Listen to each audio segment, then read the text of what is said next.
go. Hitting the record. Hello, this is Bruce Sheffer, your GM, and welcome to Fringeworthy. Tonight we have Indrani, played by, I guess, me instead of Chuck, since Chuck hasn't shown up. We also have Jason playing Kit Hathaway. And also Kaitlin, Valentina Vargas, Ken playing Mark Ephraim, and Pat who plays Alpin Wixx is also not with us. So someone, if you'd be so kind as to grab his character and be able to play him, that would be helpful.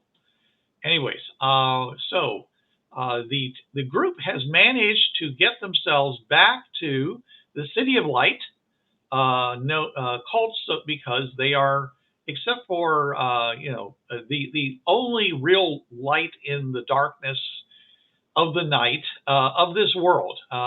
This is the world that they're on. It's not terribly dark at night because there seems to be a lot of stuff in orbit around it, or at least very high altitude that reflects a lot of the sun into the sky, and so it's really more like twilight all night long.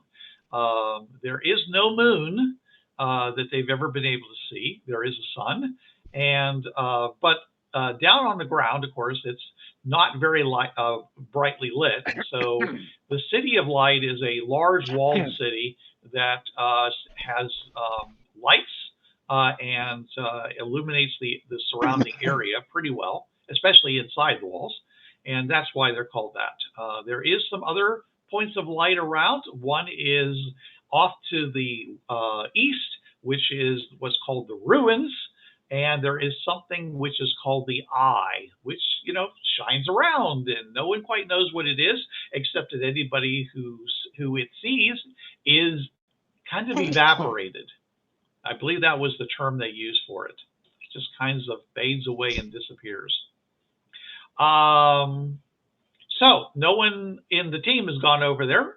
And so, like I said, they've gotten back after being transported from the mines to the land of the dead and managed to very stealthily escape from the land of the dead back into the area which doesn't have the dead, and that's where they were found by an outpost and sent back to the city.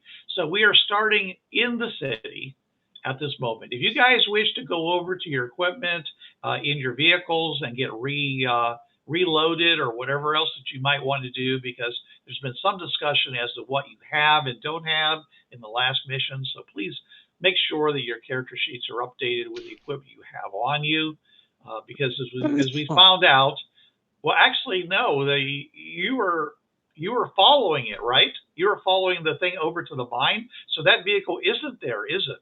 No, it's at the mine. It's at the mine. Never mind. Sorry, everyone.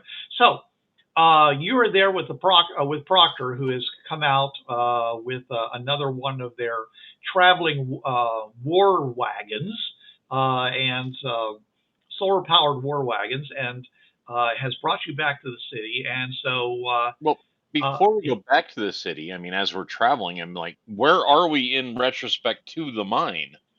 Where did we wind up going? I mean, we talk about the City of the Dead, which, like, is the mine here and the city here? Is the mine here, the city here, and the land of the dead over here, or what? Right. Okay. So the land of the dead is east of the city. The mine is west of the city. Yes, west. East. Yeah. Okay. And the mine is west. So we've actually teleported somehow. And where your invisible portal is to the south. Also to the south is the Bubble Lakes. Well, the pits of insanity. Pits of insanity. That's what it was. Gotta be insane to go there. Okay. And to the southeast is the ruins and the eye. Okay. The eye that kills everything. To the southwest is the crystalline towers and the monsters and the crystal towers and the and all of the geysers area. Okay, And beyond that, nobody really knows much because no one has really traveled much further. I mean, it's there's no other civilization close by, and no one has apparently discovered them. They're much Raiders like live somewhere. Well, the Raiders just live all around. Okay, they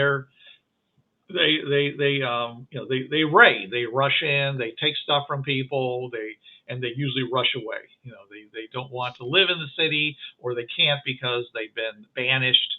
But time has passed, and there are a lot of raiders who are just part of their society and haven't ever done. They just grew up there. The children of people who were banished or left for one reason or another. And by people, I mean the four-armed lizard people, and possibly humans who have escaped their bondage and decide that life is better out with the raiders. Go figure. So somehow we traveled from the mine area all the way over to the land of dead. Yes, through some kind of involuntary passage through which you have no reason. You're assuming are subterranean passageways because you were underground when it happened. Right, and someone was bounced along the whole way, except the very end where you were flying through the air. But you couldn't see any of it. But you couldn't see any of that because you were all covered with goop at the time. Yeah, we were in snot cocoons. Right. So forget the GM said that. At least 4 of you were covered in goop. I was just a ragdoll. Yes, there actually was somebody who was not covered with goop who can actually give testimony to the fact that you were flying through the air. She just looked kind of like when you drag one of those lures across the ground. If you're out casting with you're practicing casting with your fishing pole and you're reeling in that little weight. Boom, boom, boom. Yeah. I would say it's more like Indiana Jones when he's being pulled behind the truck if the truck was a jet car. Oh, okay, fun. Yeah. I hope you wore your cup. She did. Oh. And look, Indrani arrives. Yeah, I was. Hello, Indrani. Androgyny arrives. I can close that. I can close that thing. I guess I should go and. I've still got Alpin open. Do I need to worry about him? No, he can't make it tonight. We know, but who's going to play him is the question. Okay, very good. I think you should, Bruce. You're pretty good at playing Alpin. I am. I can't recall. Yeah, sure. Yeah, flattery will get you everywhere, basically. The last sheet we have of Alpin is from 1/8. Flatulence gets you everywhere. That's pretty good. All right, let me go to Alpin and Alpin El Pardo. We have one for 1/8 because the last one I have in the character vault is from 12/8. Oh. Well, Alpin's is 1/8 in the character vault. See if I have a more recent copy. 1/5 for Alpin. Yeah, that's the most recent copy I have too. Okay. Oh, I was thinking 12/8. I'm sorry. Please post it into the character vault because I don't have that most recent one. All right, he's got a very good-looking character, anyways. He's got basically 10s in practically all his skills. I see that. All right, but like I said, so we just had Kit was asking questions of the proctor as they were traveling back to the city as to where things were geographically because no one's bothered to make any kind of a map apparently. Even as rough as to this is in this direction, this is in this direction. So anyway, so I will reach into my backpack and pull out the map. A map. Uh-oh. Okay, Dora. Map. And it sings a little song. Anyway, I'm the map. So do you have any other questions? Do you have any other questions for Proctor as you guys are traveling back to the city? Okay, this is not for Proctor, but I do have a question. How much of the things to see in the mine did we see before we went into the fearful passage? Well, you saw the passageways that they were mining in, okay, and seeing the big chunks of pretty much pure elements that they were, prying out of the walls. And in passing, they mentioned there's this part of the mine that no one ever goes because it's haunted. And you guys decided to go down there, and you had a wonderful experience with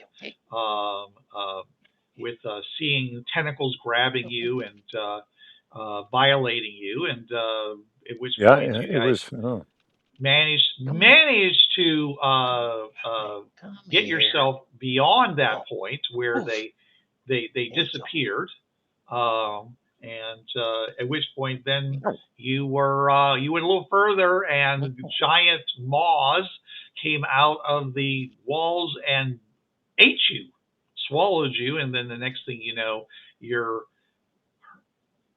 hurling about right and left, covered with slime, which was thickening up into a thick, hard paste around you. And then the next thing you know, you're crashing down, and the stuff is melting away, apparently into nothing. And you found yourselves on the ground in the land of the dead. That's what you know. You know that it's a big concern. Mining is a big concern. There's a lot of people that are mining in the mines, mostly human slaves, though the various people who are in charge of some people are there. There are some criminals that are there working as what's the term where you're a prisoner and they put you over other prisoners? Overseer? In-gang. No. They are trustees. Trustees, thank you. That's the right term. They are trustees. Trustees. Yeah, the guy who's actually in charge of the mine, he has a nice little place very near the top of the mine, just low enough that it's cool, but high enough that it doesn't get too cold, at night. So, it's got a nice little place where he entertains himself, his own little fiefdom. You guys didn't actually spend any time there, but yeah, he's got his own little place. And they get supplied regularly from the town food. Water, they pretty much, manage from wells and things like that. But food comes from the city. And of course, they have a fair amount of guards because it's a place that the raiders would raid if they saw an opportunity. Especially since they have a lot of stockpile supplies because they have a lot of miners.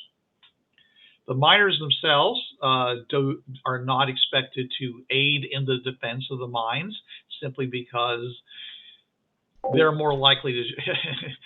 There's a fear that they might join the raiders, so they are expected to go further into the mine for safety reasons. So you may draw your own conclusions.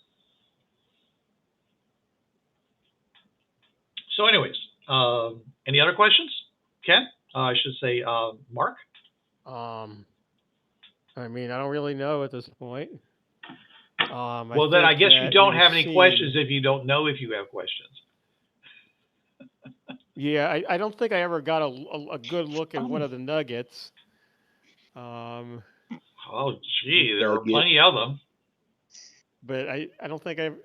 Well, I mean, I saw they were made of different things. And I saw there was stuff that you wouldn't expect, like aluminum and.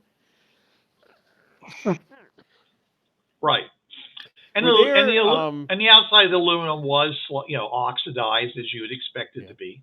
Were there nuggets of things that were not metals? Like what? Sulfur, maybe calcium or. I would say that Proctor doesn't know, and you didn't, as you said, you didn't spend enough time checking. So, but what you were told is that by the guy who was running, who's in charge of the mine, that he was that all the materials that are used by the craftsmen and things like that, the things that they don't get from harvesting it from animals and things like that, is all from the mine. Yeah, well, we got to go back anyway to get our stuff, so yeah. Okay. All right. That's true. Okay. So when you get back to the City of Light, you are met by a local craftsman by the name of Rachana. And he says, "Pardon me, great, strange sirs, but I was wondering if, since you seem to travel the wasteland a lot, and you call yourselves explorers, perhaps you could help me in my business." Perhaps we might need to be a little more. He says, "You might need to elucidate some more on this here." Oh, absolutely. My name is Kanta, and I am an artist, and also I provide pigments to the people who make pottery and and other types of decorative type crafts. And my job is, and so I extract materials that are used for pigmentation from animals and from various rocks. Okay, and so, and so I do have quite a bit of that from the various things that are brought back from the mines and other creatures. But I'm always in need of more. And if I could get a more a reliable source or a large supply of any of these, then of course it would reduce my costs, and it would of course make me a richer man. So my name is my name is Kanta, and so I would really appreciate it if you could bring me rocks or certain critters that I would be glad to describe for you. That sounds very interesting, Kanta. Mm-hmm. Yeah. All right. So if you're interested in doing that, I could get you a good discount on some of the you could use my discounts on various things like pottery and other types of things for the people that I work with. So I would be glad to pay you by allowing you to use my discounts. Because obviously, if I was to pay you, then of course it would raise the costs. It would make it, but I would be willing to pay you, of course, for the pigments and others and the animal hides if you were to return to bring them to me. You know, just. To be fair, we really haven't seen many animals out there. Yeah. Oh, not conventional ones. A couple of them. Well, you haven't been looking for them either, have you? Fair enough. You probably have seen about a dozen so far. Yeah. Hey? Have we? Okay. You saw the kind of buffalo type creatures over by the the geysers. Oh, that's true. The geysers. Okay. We saw the worms.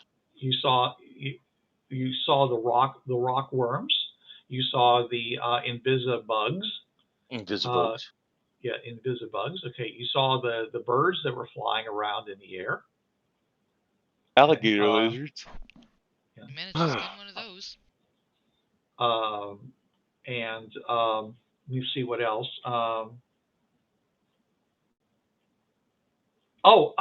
You saw the grinders. Yeah, that's true. Okay. All right. I'm sure there were other smaller bugs and perhaps there's some things that grow in the soil, various insects and such that you haven't bothered to pay any attention to because they weren't trying to eat you. We pay attention to what tries to eat us. Or suck all the power out of your equipment. True. So I'm just saying, so you have seen a few, but there's probably many more. I mean, that's a very weak ecosystem if you think about it. Yeah. And of course, there's all kinds of different colored lichen that are out there. Lichens. That those are the plants, and and there are other plants as well. Well, I mean, we will keep our eyes out. I mean, who knows what kind of materials you could harvest from the creatures of the dead. I don't. Yeah. Think we're going to be doing too much of that. But there's also, you've seen all kinds of different colored outcroppings of rock, and that is true. And they might be able to get pigments from that. And if you were to take water from those geysers and possibly boil them down, you might find. And of course, the crystalline structures are have various hues to them, and you might be able to refine some of them to a pure type of crystal versus a mix that they seem to be. So I'm just saying, there's more than you think. I will say in English, there's certainly no reason we can't, if we happen to run into stuff, to give it to this guy. But I don't see us as making a special trip, or especially killing animals, or I mean, not for like 10% off on folk art. just to get this guy some stuff. But I do think that we can keep our eyes open. Yeah, if we happen to find something, sure, he can have it. But we're not going to go through. Yeah. I think we're going to need to be able to kind of be away from the city here to be able to do any of this, though. We kind of are trapped here at this point. Well, no, you can leave anytime you want. They're not keeping you here. No, but anyways, we still have stuff to look at also. Okay. So the proctors, it says, now I want to discuss something with you. Okay. Do you think that what happened to you needs to be reported on to the royals, or do you think we should just keep that amongst ourselves? Would it be a great deal of trouble to report it to the royals? No, but it's kind of part of my job to decide what the royals need to be bothered with and not bothered with. I would say they're busy running the city. Is this something that they need to know? Considering well, I mean, most people. I would think that somebody should need to know, so that your people in general know what's there. Well, they know to stay the hell away from it. Yeah. Yeah. Considering that nobody else. I mean, they already know to stay the hell away from it. We're the ones that wandered into it. Fair enough. And I would recommend on your behalf, save you a lot of headache if you didn't tell them more than they needed to know. I mean, you don't That's need to necessarily exactly why I'm talking about it, Mr. Kit. Fair enough. So yeah, no. That's why I'm asking. Okay. To you. All right. I mean, but I'm for one that don't see any need to volunteer that information. Okay. It's not the Hunger Games. We don't need to volunteer to distribute. I mean, you don't see that as being any kind of a threat to the city, right? I don't think so, no. You don't go there? Unless there's, other stuff there that we didn't see. Unless the undead can go the reverse way, but I don't see how that would work if the Maws were over there and we got shit out there. So they're also underground, unless they can get underground. I don't know. Yeah, I don't know if it's a reverse trip is available or not. So okay, I didn't want to hang around to find out. If you change your opinion, please do let me know immediately, and I'll bring it to their attention. Fair enough. Okay. All right. Well, in that case, I'll be on my way. Get back to the rest of my duties. Can we get back to the mine, maybe? Do you need another patrol to take you there? Is that what you're saying? Yes. Yeah, we kind of left my truck there. Okay. All right. I guess so. I'm sure the people at the mine might want to know what happened to us too.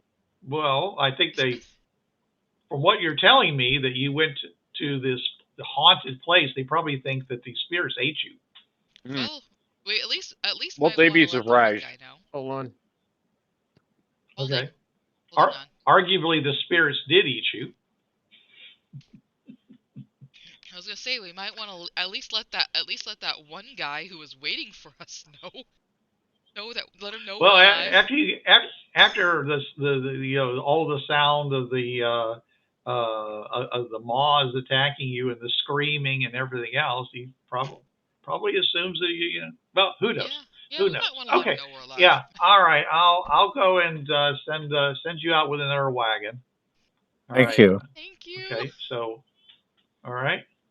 So we will. All right. So you will be sent out with another wagon, and this one is the head of it. The squad leader. His name is Nima. Hello. Okay. Cool.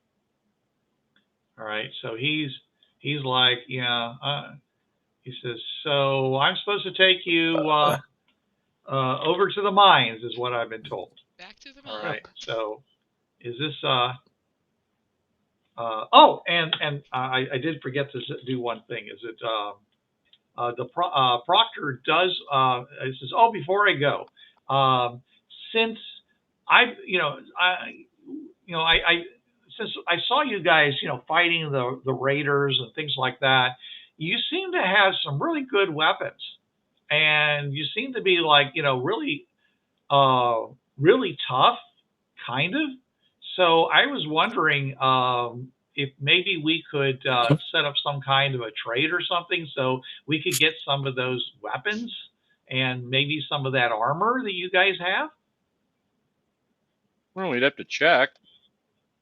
So I would, I think that the Royals would be very interested in improving, and of course it would help us defend against the raiders and possibly even eliminate that threat. So, it's I appreciate if you would talk amongst yourselves and the people that sent you here, and come back with a offer to us. We would be interested in receiving that. I've been given that message directly from the Royals. They are definitely behind this idea. Everywhere we go, they always want the guns. That is true. Go figure, right? Because currently their armor is breastplates and metal reinforced leggings and arm, whatever you call it, on the arms. Kind of like Spartans. Yes. Well, I mean, not the movie Spartans, because they ran around in a loincloth, but leather jocks and breastplates. Well, yeah, but these people, because they are lizard, okay, they don't really, they don't suffer from the heat. Okay, wearing heavy armor around themselves, it actually helps them maintain their temperature. Okay. But they do suffer from chafing. I would think that their but doesn't everybody, right? I would think that their skin would be they have like scales. Yeah. That would partially protect them. Scales and no tails. Well, they don't have anything that would qualify as Look real at lizards. armor. They don't really have scales. They just have lizardy skin. I mean, they're not built like they're not built like crocodiles, and even if they were, it doesn't take that much to get through the skin of a crocodile. I mean, it's tough. It's just, let me put it, it's no harder to get through the skin of a crocodile as it is to get to the hide of let's say a cow. All right. It's so. Anyways, but obviously you guys. they're not rhinodiles. You guys are obviously far more resistant because they've seen the kind of abuse you guys have gotten on a number of occasions. We're wild cards. I'm sorry. Yeah, well, they don't know that. They don't understand the realities of the universe. So, but I mean, they've seen like what wasn't it? It was Wixx, who basically had one of those birds dive bomb him right on the head, and he was fine with it. Mm-hmm. That is I'm true. just saying that normally would have killed somebody. And Valentina got blown up with one of their cans, and I nothing got happened. tossed So 200 feet. Yeah, but nobody saw that except you guys. So true. That is just true. saying is that it seems unlikely. They seem, they seem a little bit less durable than you guys for some reason. Not quite sure. You're not quite sure why that is, but it might be the armor, might be something else. It might be the pretzels. There's been some rumors that fringe travel changes people.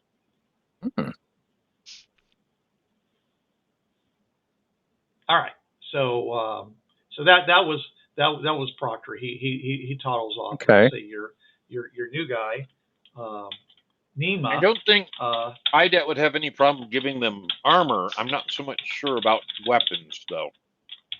Well, well, it depends. Whenever you're ready to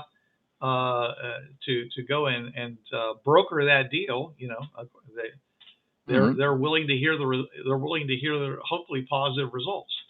So, all right. But anyways, Nima and his crew of soldiers are ready to head on back.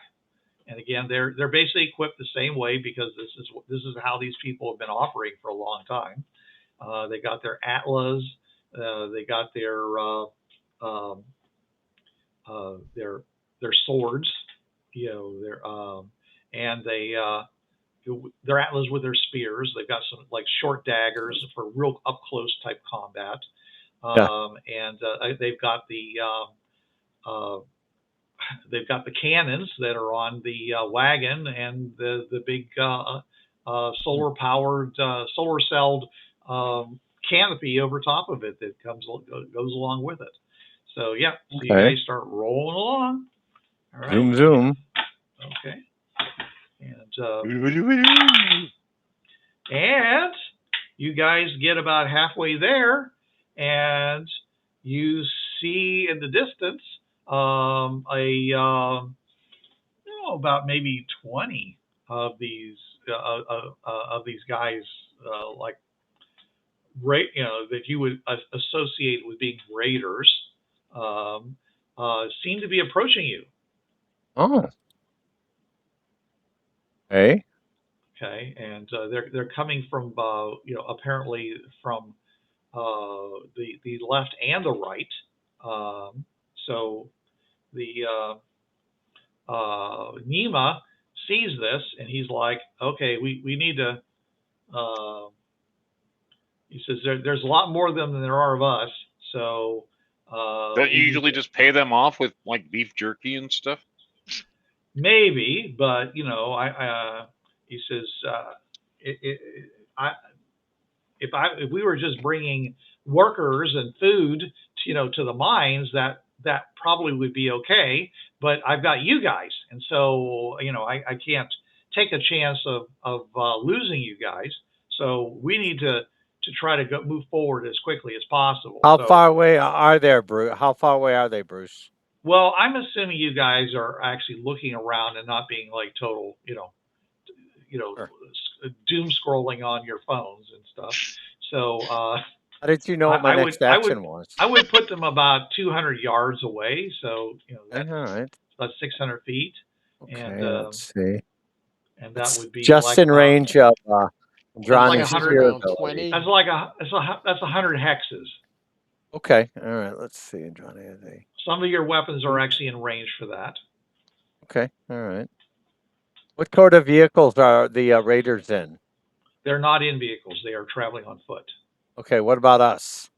You are currently sitting on in jump seats on the side of this wagon, under the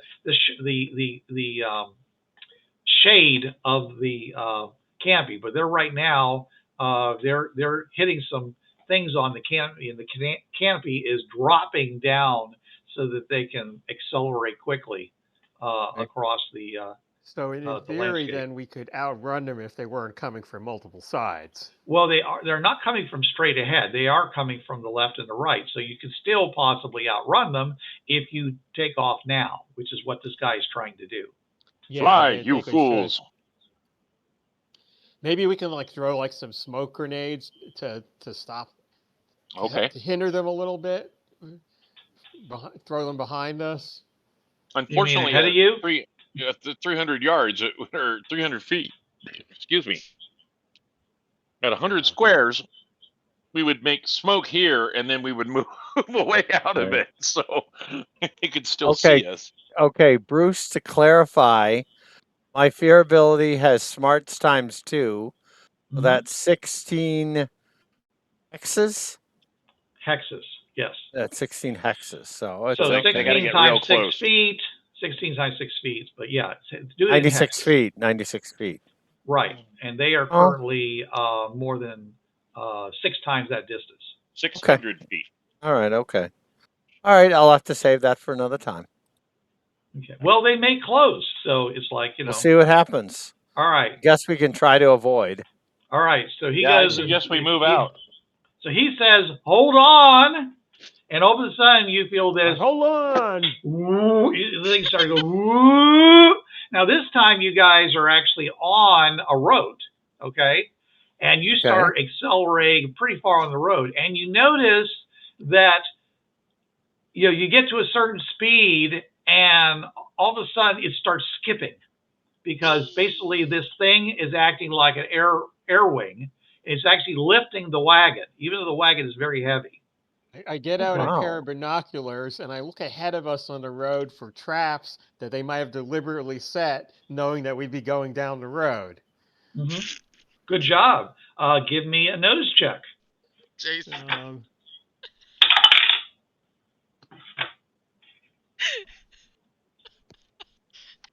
I guess Kit has binoculars out. He has they're made of cans. I'm looking too. I'm Bennying this. Maybe I'm just making a phone call. 11. Nice. Oh, okay. Yeah, you definitely see there is a couple of places that look like there's some large depressions. I say, look, there's a depression in the ground. It might be some sort of trap. Watch out. Okay. Oh. God knows I'm depressed. All right. Well, this guy is gonna try to see it, because you're the only one who saw it, and you didn't give anything like it's X number of feet away. I'll describe whatever I can describe to see it. Depression off the starboard bow. I mean, if it's like maybe like 20 feet ahead, or if it's like near some hill or near some big tree or big cactus. Okay. Well, dang it. He tries to go off the road, of course, to miss it, and when he does that, he hits the rough territory, and he doesn't, and he's hitting the rough ground, and his piloting vehicle or driving skill fails. Because of the additional difficulty of going over the ground. Unless, of course, one of you guys has the leadership edge and can give this guy a Benny to try again. Well, I don't. So because me. He would essentially be considered to be under your leadership. Yeah, I don't. All right. That. Right. Okay. All right. So the thing goes bounce, bounce. And then it does a header like the last time. And basically just flips up, hits, the back of the thing goes and just slides forward and stops. Okay, and all right. Seem like horrible vehicle damaged? It probably is. Okay, but how damaged it is? I mean, the wagon part of it isn't damaged, but it's currently inverted. I mean, not totally inverted. 90%, 90 degrees. It's head down, the front of it, which also is where the guns are, by the way, facing down. Can't park here. I mean, unless they were willing to do something really radical, like fire off the cannons and try to flip it up and over and land on the wheels, which would probably rip the wheels off at this level of technology. Plugging the cannons would probably explode the cannons. So. Yeah, Oh, yeah. yeah, sure. So at which point these guys are scrambling out with their weapons and getting in front of you guys to defend you against these raiders. How And the far? raiders are closing in. Are you guys going to do anything? So far, the raiders have not. I just want to remind you. So far, other than approaching you, the raiders have not taken any negative offensive actions towards you. Other Okay. than the, Well, first I'm but going to look at the trap and see everybody, exactly these guys what are it expecting was. them to do something to you or to them. I'm So going to look at the trap and see what it was. If I can see what kind of trap it it is. literally looks like they dug out a section of the ground so that it wasn't flat road anymore. And so you would have basically gone into a trench, which would have done exactly what you guys just did, which was flip the wagon over, or at least they would be stuck in it because they wouldn't be able to get out of it. So they met their goal. Okay, so what would it take to get it out of the trench? Would the entire crew pushing on it move it out of the trench? You mean flip it back onto its wheels? Yeah. Well, I thought you said it was nose down into a trench. No, it's just nose down on the ground where you've got the front of the wing, the so-called the kind of the manta ray canopy over top. It's like nose down in the dirt, the rock, and the wagon is underneath. It's connected, is now face down with the front. How do we get Can we push it back so it's no longer dug into the dirt? That's pretty heavy. I mean, there's how many of us there? Well, there's a total of 6 of them, and there's 5 of you. That's 11. So maybe we could all push on it and get it back into position. Well, we can give it. You can give it a try. If you can get enough oomph going on to it, you can maybe get it to flop back. Let's try it. Come on, everybody. Let's right the wagon. Please don't. All right. Please don't pull the door. Okay, they're going to go ahead and try. 1, 2, 3, push. Okay, and 1, 2, 3. All together now. I'm going to say that about. Everybody. Let's see. Yeah, I was. There's going to be at least one person watching what's happening, so that they're going to be busy lifting and not paying attention. All right, so let's go ahead and roll a strength check, and we'll see what we come up with. Oh, I rolled an 8 and a 6. Not bad. Absolutely not helpful in this at all. And a 7 and a 6. Okay, let's. I got 13 or 15. Indrani didn't help. I rolled snake eyes. Yeah. I can't help this at is all. 3. I rolled 2 6s, so 10. Muscles, Mark. Okay. All right. I'm just gonna Okay, so Mark, gets underneath the pointiest part. It just lifting up as best he can. And I'll tell you, this thing will lift up. The question is whether it will lift up enough to flip back onto its wheels. I got a 15. Nice. Okay. He's the real muscle man here. All right. What are the results from the rest of you guys? 2. Valentina got his snake eyes. Okay. At this point, I'm just gonna help the guy watch the raiders. It's like, yay, you go, guys. Yeah. Meanwhile, Rah, Reeve, push on that thing. Okay. So far I got the 5 guys, from your squad, and then 2 of the players, and we got 2 people not doing anything. So I guess that leaves Alpin. Oh, Wixx. Wixx. So someone want to roll a strength check for him? Do you have Alpin's strength right there? I do. What is it? It is a D10 or a D8? It is a D10 apparently. Okay. Alpin rolls a 6. No, it's an 8. Okay. Roll here. All right, Alpin rolls a 6. Okay. All right. Well, you guys barely hit the target number I had for this. I mean, literally, you needed an 8, and you rolled an 8, adding up all the bonuses from all these. And what's that? Boners. Boners, yes.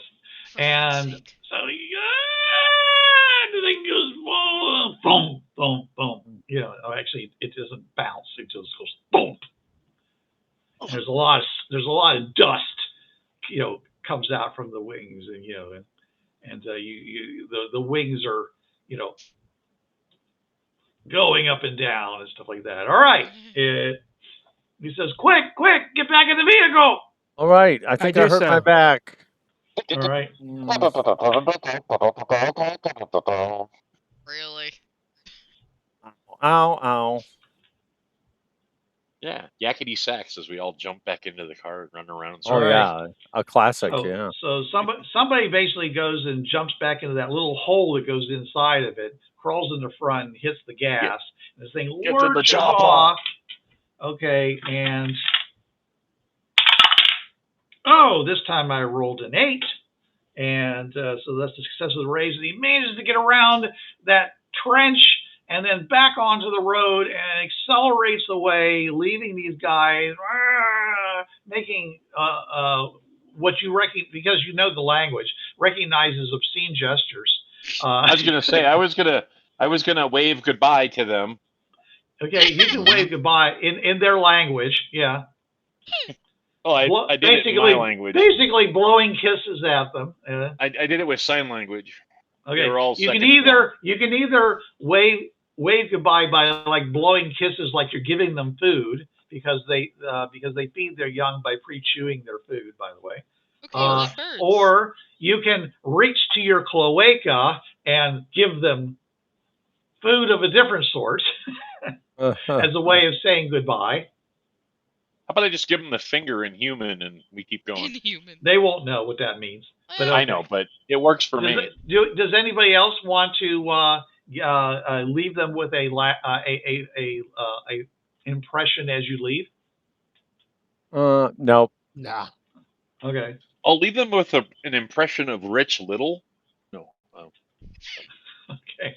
Well, the other soldiers in the squad are definitely, you know, giving the the nugget from the cloaca hand sign as they scoot away, gaining ground and leaving them literally in the dust. There you go. And it looks, looking up, you can see that the front of the manta thing looks a little squashed, so there's probably been some damage there. But don't worry, a little Bondo, we'll get that out. Yeah, they basically, the guy tells you, he says opens up a port basically and tells out, he says the battery's not charging, but we got enough power to get us to the mine, so just hang on.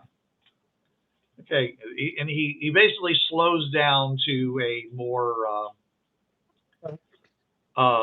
controllable and also a more efficient, rate once you're free of that sort of thing, and you keep on going. Eventually, you do get to the mine again, and you can see the other vehicle there with this little manta top. I should probably call them manta wagons, because that way you guys will know what I'm talking about. All right, manta wagon. And of course, Kit's truck is sitting out there in the sun. All right, very good. And sunbathing. And people, people are, they know you're there because the guards have, on their little build up rock towers, and they're on metal towers. Because they have these metal towers. They have the means, to build, and stuff like that. So they've got plenty of iron to build a structure and such. So they have guard towers they're stuck up, and they give them a good view of the surrounding area. So so they see you coming, and so they wave at you, And everyone's like, yeah, they're waving their weapons, happy to see the guards and stuff like that. So they don't they don't they don't like give any kind of alarm like you're being chased by raiders, closely chased by raiders or anything like that. So all right, so you you guys get back to the mine, and there's like I said, all the area outside where they put the supplies into the wagons that they take back to the city. They have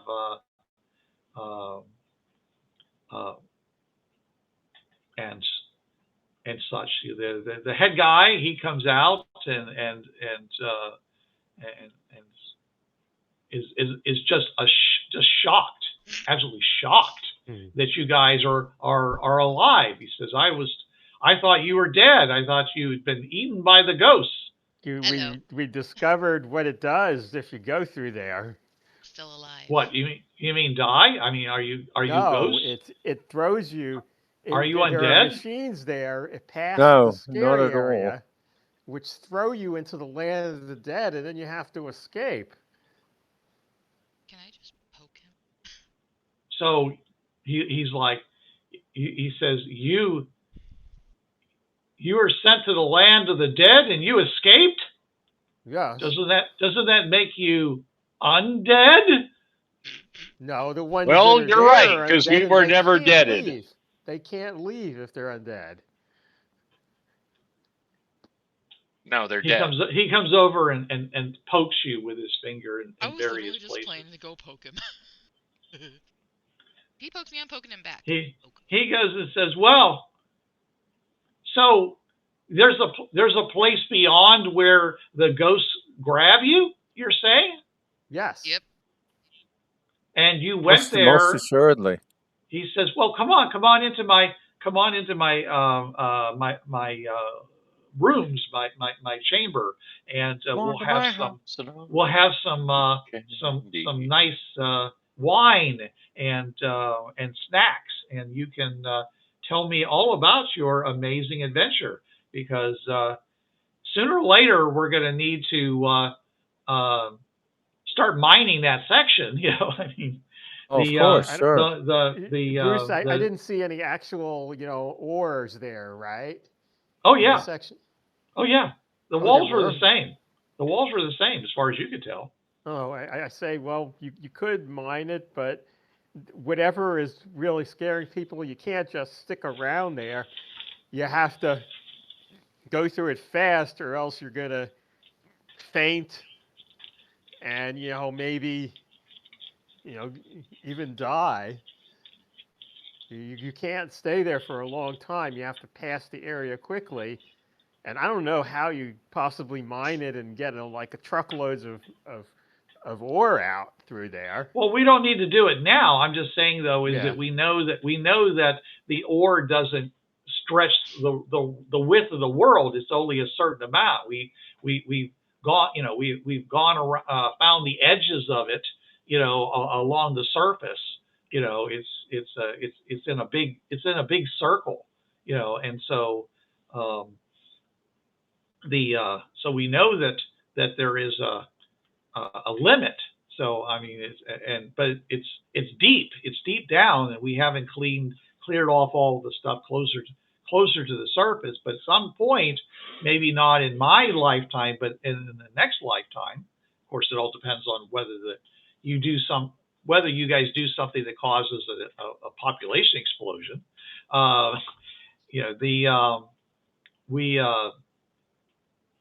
We may need to do that. So if it's something that isn't in fact supernatural, then there could be perhaps it is some strange thing left behind by the original rulers,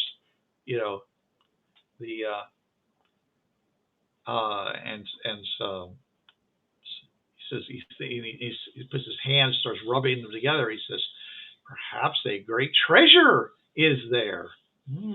Well, you're very welcome to go find out, but they're pretty dangerous because they're big glowy mutants. Yes. Okay, he doesn't understand. Okay, he says there's big glowy mutants in the depths of the mines. Well, no, I meant once we got spit out into the land of the dead. Oh no, I mean if this is some form of protection against some great treasure in the depths of the mines, then maybe it bears a bit more investigation. I wouldn't mind, having, being, being considered amongst the first families of the City of Light. Wow. So. All right, so we'll head to Indrani will head to his quarters then, I guess. Okay. Quarters have not been given to you yet, but they certainly can be assigned. No. Well, he said he was going to give us some wine and stuff. You're currently in his quarters. There's these large section of rooms with servants in there and lighting, and and they're all providing providing you with nice soft mats to sit on, and all right, sounds good. And like I say, wine, which is a kind of a strange fermented, you're not quite sure what it's made out of. Okay, and also some nice some spiced meats, and there are some there's some fruits and vegetables and things like that that you do remember from over in the palace, but they were in much better condition than the ones this guy's eating. So he's definitely, you are eating better stuff there. This is something that he's not growing it there. It's traveled from the city to here, but he obviously gets the pick. Whoever the people that are his chef or and service, they obviously get first pick of the rations that come in. So this is the third time we've been attacked by raiders, though, right? Second. Okay, we got attacked going to the portal.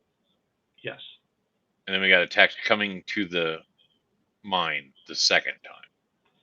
Correct.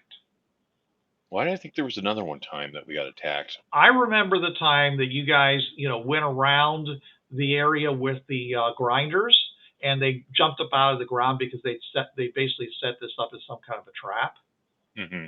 Because people occasionally go down the road to the the pit of madness, so that they can so that people who choose not to be thrown out into the wilderness to just live or die, some people commit crimes so badly that they're thrown into the pit of madness. Other people prefer to go to the pit of madness because they think they're just going to die. Okay, or whatever. I'm just saying it doesn't happen very often, but it does happen. Okay, so they obviously were expecting somebody to go in that direction for one reason or another, and they set up this thing on the diversion where you had to go around. Nobody in their right mind is going to go through a whole bunch of grinders, a field of grinders. No. Yeah. So, anyways, that one I remember. Okay, I don't remember you running into them any other time other than what just happened. Mm-hmm. Okay. So,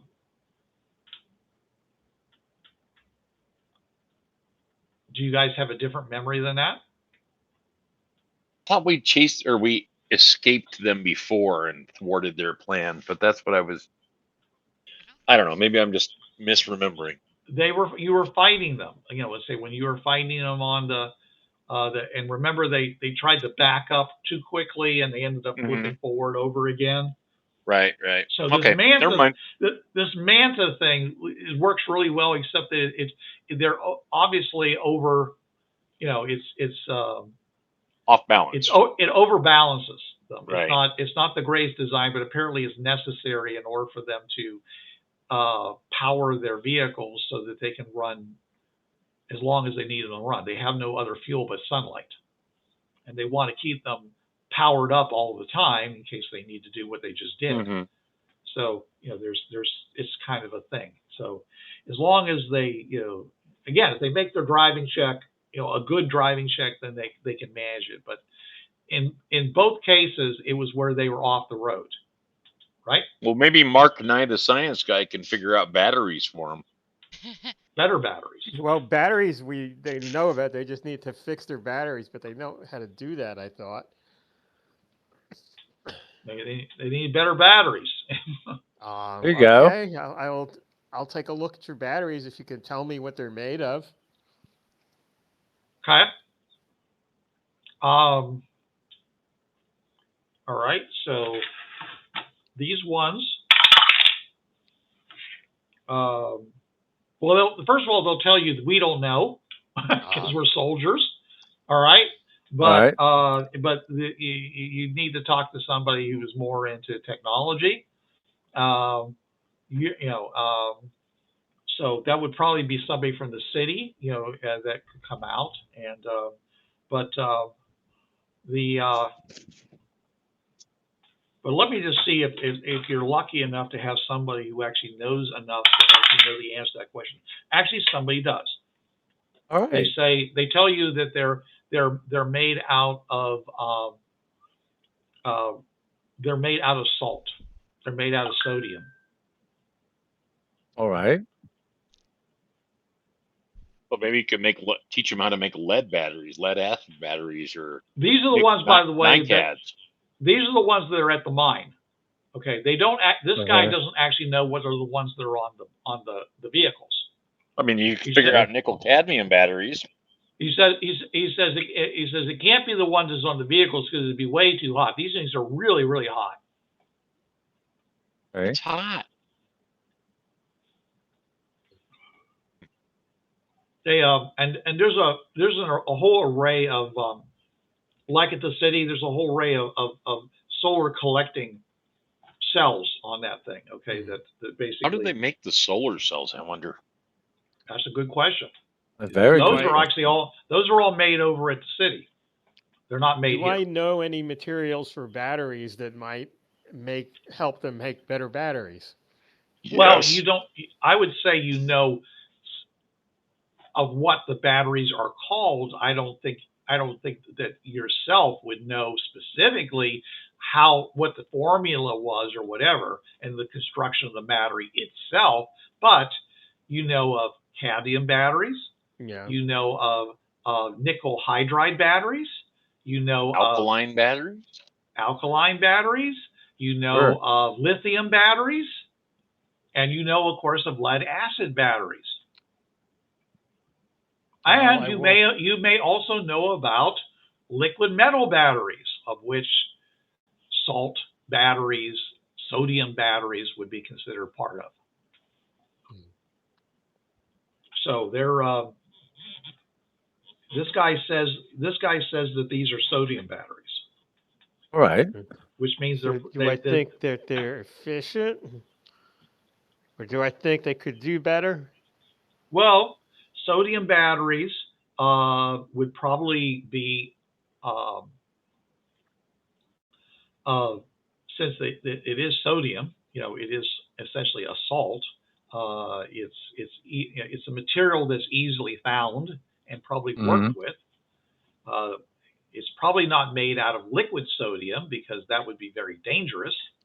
Yes. But I don't as the relative like a solution, or well, if it's liquid, it would be, of course. Yeah. I mean, even lead acid batteries have a solution in them. It's the acid. Mm-hmm. Well, they're less energy dense than lithium-ion batteries. Yes. But they are cheaper, safer, and more sustainable alternative to lithium-ion. And lithium-ion is ideal for stationary storage and short-range vehicles. Sodium-ion is. Right. So, anyways, all the long-range EVs need lithium. Yeah, and basically, what they could tell you all we can say is that they all have they all have some liquid in them, and they all and they're very hot, and because we cycle through them every day. We use the electricity to provide light in the mines, and also to provide and for the various things we need to do up here on the surface. We also have some really big electromagnets that we use to separate out some of the materials from each other. Okay. If it's a magnetic material, they separate it out from the things that are not magnetic. Sure. So I say, is there a way I could get samples of some pieces of ore? Take whatever you like. Okay, I will in that case look at some samples of pieces of ore under the microscope. Does it seem like they're like really pure stuff? Do they have mixed materials? Do they have any fine structure? Okay. Well, from what you can tell, just looking at it, and it can't be very high resolution, but they look like they're pure materials, except where they touch other materials, in which case there's a mix. But if you dig into the center of one of those nodules of material, it seems to be very pure.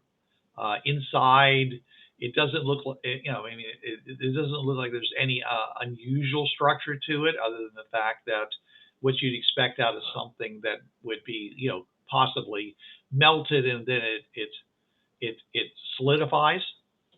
You know what I'm saying? Okay. Okay. So. I say, have you ever found any carbon or diamonds? And their answer is they don't have a word for diamond. Carbon, they say sure,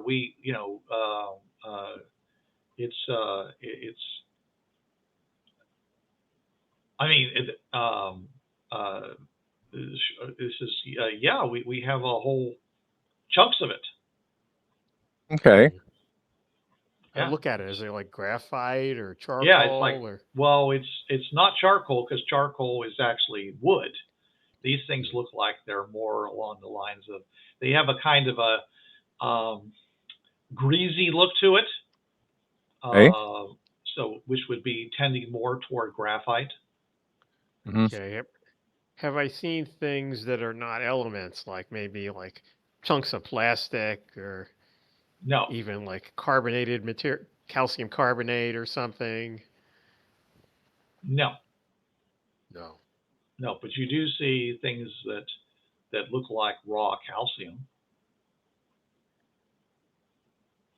They look like raw what? Like elemental calcium. Oh. Interesting. Like I said, these all seem to be elemental nodules that are all pressed together into these big masses, and then, Okay, I get out the Geiger counter. I check if there's like any nodules or radioactive stuff. Yes, there are. There are definitely some radioactive ones. I say, watch out for these, such as, what are they? Why? Well, there's uranium. There's a bunch of other ones, but these all have half-lives that are in the thousands of years. Okay. So they're not highly radioactive. So you mean like millions of years then? Or millions of years, some of them. So I'm just saying the amount of radiation you're getting off of them is not very high, but they're definitely radioactive. And they're all together in one nodule. And if you go to another one that's not one of them, it doesn't show any high amount of radioactivity. But that one does, because it's a pure, it's like pure uranium.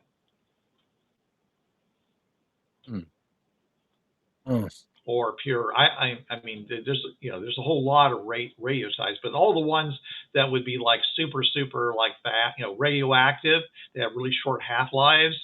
those those you won't find. Those are not there.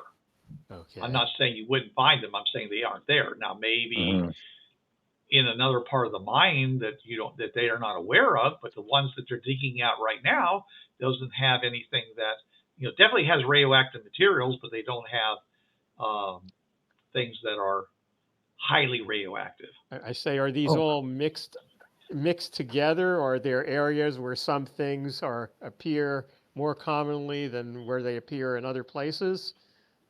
Okay, the guy says, well, as far as they know, everything's pretty. It's the mix is fairly standard. Okay, Bruce. Yes, sir.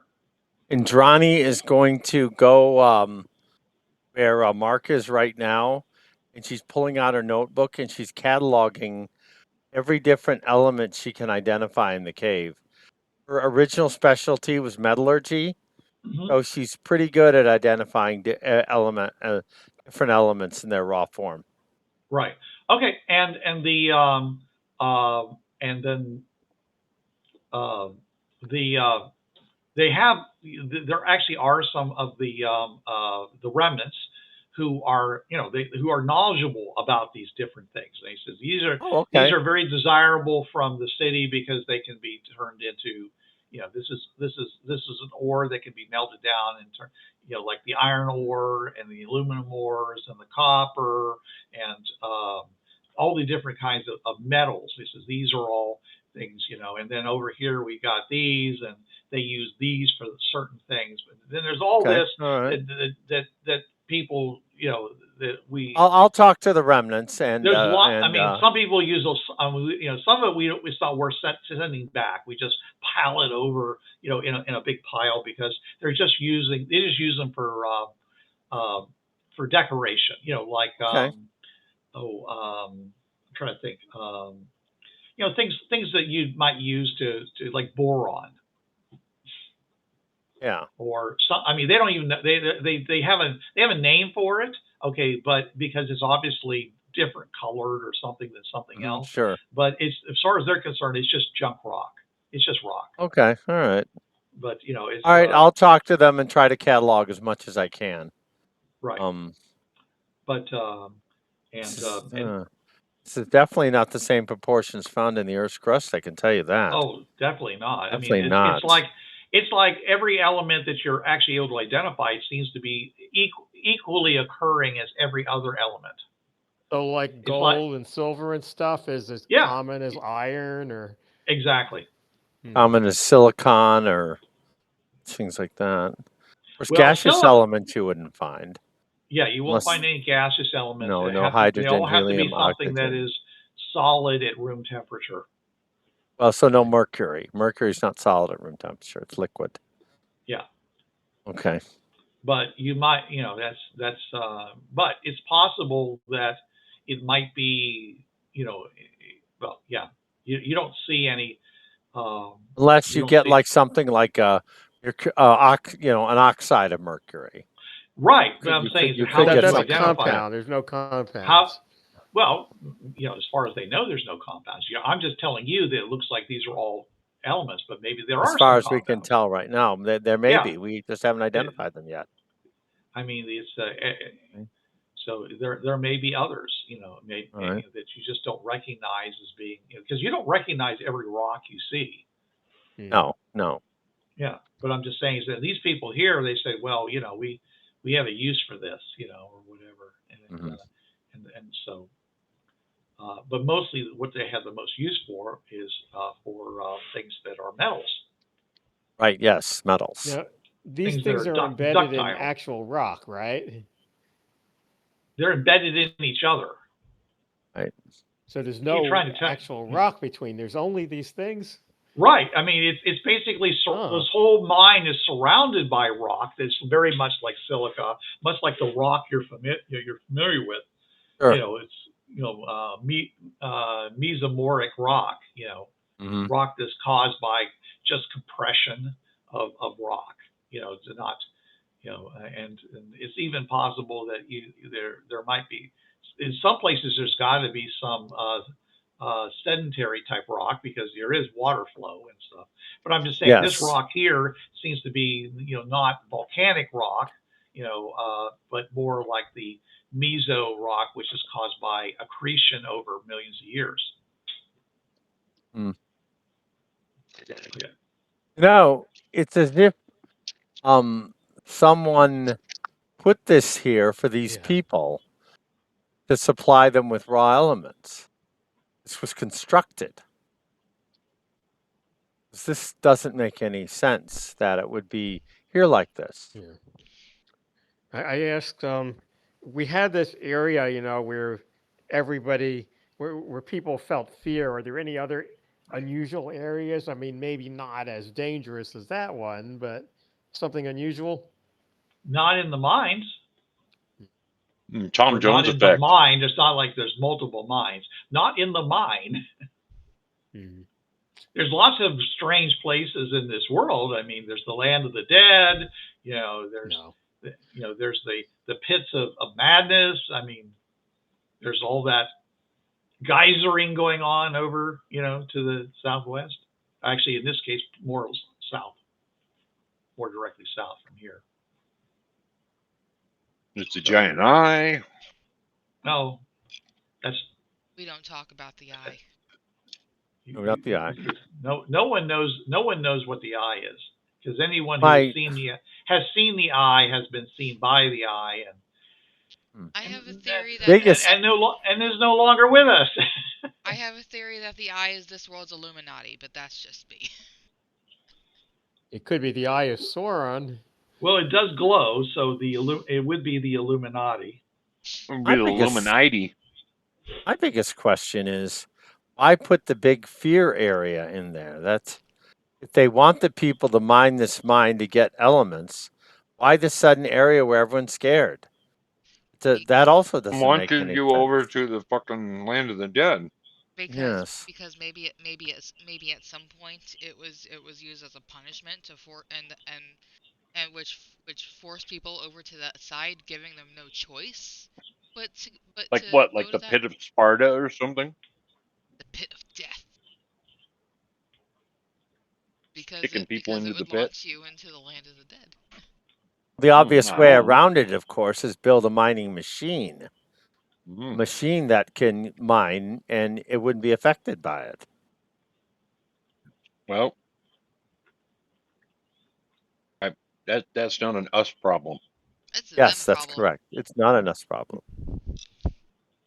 Not an us. All right. I've got all the information I need, Kang. These people are clearly pre-industrial. Absolutely, yes. Other than the fact that they can mine all the minerals in one big blob. Yeah, at best you might place them somewhere in the neighborhood of the 16th, 17th century. Civilizations in the past would kill for a mine like this. Oh, yeah. Especially all that gold and silver. Earth would kill for it, since you just pull it out in one chunk and have everything you need. Yeah. I mean, that in itself is bizarre. Yeah. Agreed.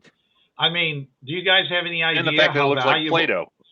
Yeah, do you guys have any idea how valuable iridium is? Yes. Iridium? Yeah. Oh, yeah. Or unobtainium? Absurdium. No, I'm not talking about unobtainium, but there's actually minerals that are trace elements on Earth that are like in giant nodules. Well, giant as in, fist-sized nodules here. Sure. Okay. I mean, we could make Iron Man. Are there Captain America shield? Stories of any other mines like this, or areas that could be mines that you haven't used? Because you got this. I don't know of any. Maybe in the place where we came from had such things, but we've never found. Where did you come from? We came from somewhere else. We were brought here by the gods. Them again. Yeah. Yeah. All right. Bruce, can I recognize anything in their throwaway pile that might be valuable to us? You said there's stuff they Sure. don't know what to do with and they just throw it away. Okay. It's part of our Yeah, the thing is iridium. being fringeworthy. If it's a big hunk of iridium, I'll ask, can I have it? Well, do you know what iridium looks like? Would you recognize it? It's a metal. Yeah. I can pull up one of my metallurgy. I can pull up my metallurgy text on my phone and check it out. Iridium. And I've also watched the Avengers too. It's a silver metal. Not the Avengers. Indrani's also watched the Avengers. Not the Avengers. Anything but the Avengers. Ah. I love it. You afraid of a little lightning? I'm not particularly fond of what happens afterwards. Bring it. 1 gram of iridium is $60 to $95 per gram of powder. Yep. Yeah. I asked, Well, do the workers here have any stories about the mines, about things seen in the mine, ghosts other than the ghostly area? Strange sounds, strange appearances, apparitions. They have a story, which is that during the early days, that one of the most powerful of the creatures from the land of the dead was captured and was taken and hidden in the depths of the mine, and where it died, and its spirit basically clung to the stone, and that's what creates that area in the deep darkness. Oh, I would. That's because the passageways that are in the mine, by the way, they didn't make them. They're enlarging them. But the passageways of the mines, that war and that seems to have always been there. So when you guys went down to that area and went and had that issue, you were in something that was ancient, many centuries old, if not thousands, millions of years old. Wow.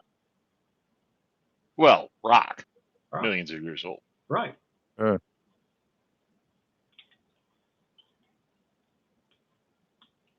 So iridium looks very much like platinum. So I'm not sure you'd be able to identify it.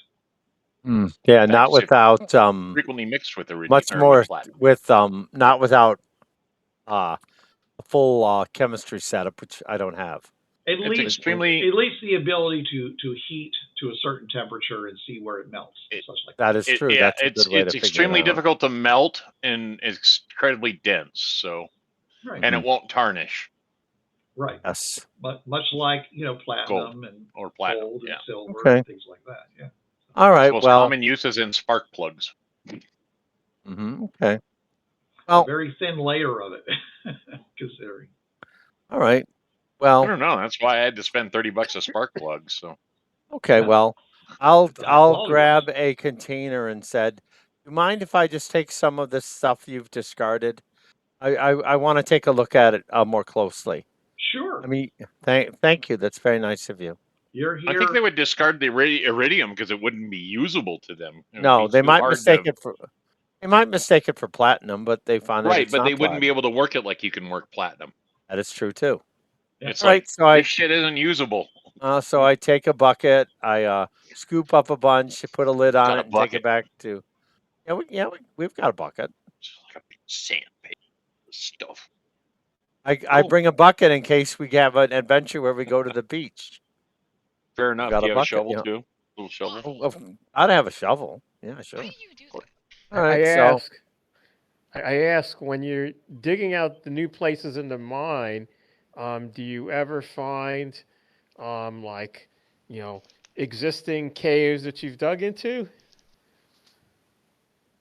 No, it's always the same. Right. Yeah, we're working from the top down. You don't find artifacts either? What do you mean by artifact? Ancient machines? Oh no. I guess the only ancient machine here is the one that we found in the scary place. Yes. Well, No-go place. they look at each other and says, "So you say?" Yes. Let's show him some pictures of these. Of what? You didn't take any The pictures stuff in the of tunnels. I was tunnels? I was too When did you scared to take take any pictures? pictures. We I didn't have. didn't take We don't have any pictures. pictures. Okay, never mind. No, all no, not at all of all. a sudden you got attacked. It was like without any warning whatsoever. Okay, so we're in the cave. We're going through the cave passageway. Dark, dark, dark rocks. Big opening mouth. Pretty much that's what happened. Actually. Lots of What? mouths. Lots of mouths. Lots of. Yeah, I don't really remember hungry it. They got hippo. me pretty early. All right. Well, I think Japanese we've got. tentacle porn, and then. Well, I think we have everything we need. I think we should press on. Of Sorry, I was too terrified to take pictures for you, Mark. But kind of like the thing to try to eat the Millennium Falcon. And I was I was more terrified than Valentina. So yeah. Everybody should have been terrified. That was very scary. Oh, I originally I was didn't want to go through a unconscious in the second pod. time until everybody else did. No, we're not talking about the part where we do it again? We're not talking about the part with the tentacles. We're talking about the part with the big mouths. Oh, yeah. Hey, now that we know that we can live through it, we can do it again. Yeah. No. 10 out of 10 do not recommend. No, not at all. As fun as it sounds, 10 out of 10 do not recommend. Yeah. I mean, we could recommend it to the Zeal who have the roller coaster thing, to get to their base. Yeah, Mr. Hammond, I cannot recommend your cave. Okay, that's fine. That's not the Tazeel.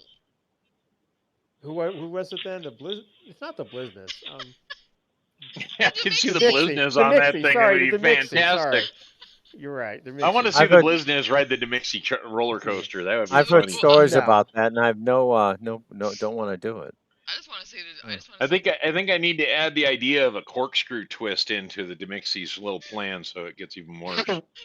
They actually had that at the end. That's how they cut. No, they had a big loop at the end. At the end. Oh, it corkscrews too? No, they didn't corkscrew it. No, they did a loop. Yeah. It needs to be a corkscrew. It's like the big, like the big. And then the loop. Yeah, it's like the big, Hot Wheels. The Colossus, loop. Yeah. Well, what they need to do is make a corkscrew before the big loop, and that'll be even more fun. Yeah. Okay, so what other places do we want to go and look? We sort of looked enough at the Land of the Dead, so you can skip that. All right. Well, very far. You didn't go hardly any distance into the Land of the Dead. I think we're good with that, though. Yeah. Okay. Yes. I mean, we're not really prepared to deal with super mutants that just hunt and try to kill us. No, I don't have a 20 millimeter cannon on my person right now. Yeah. I mean, I guess it depends on the death wishes we all have.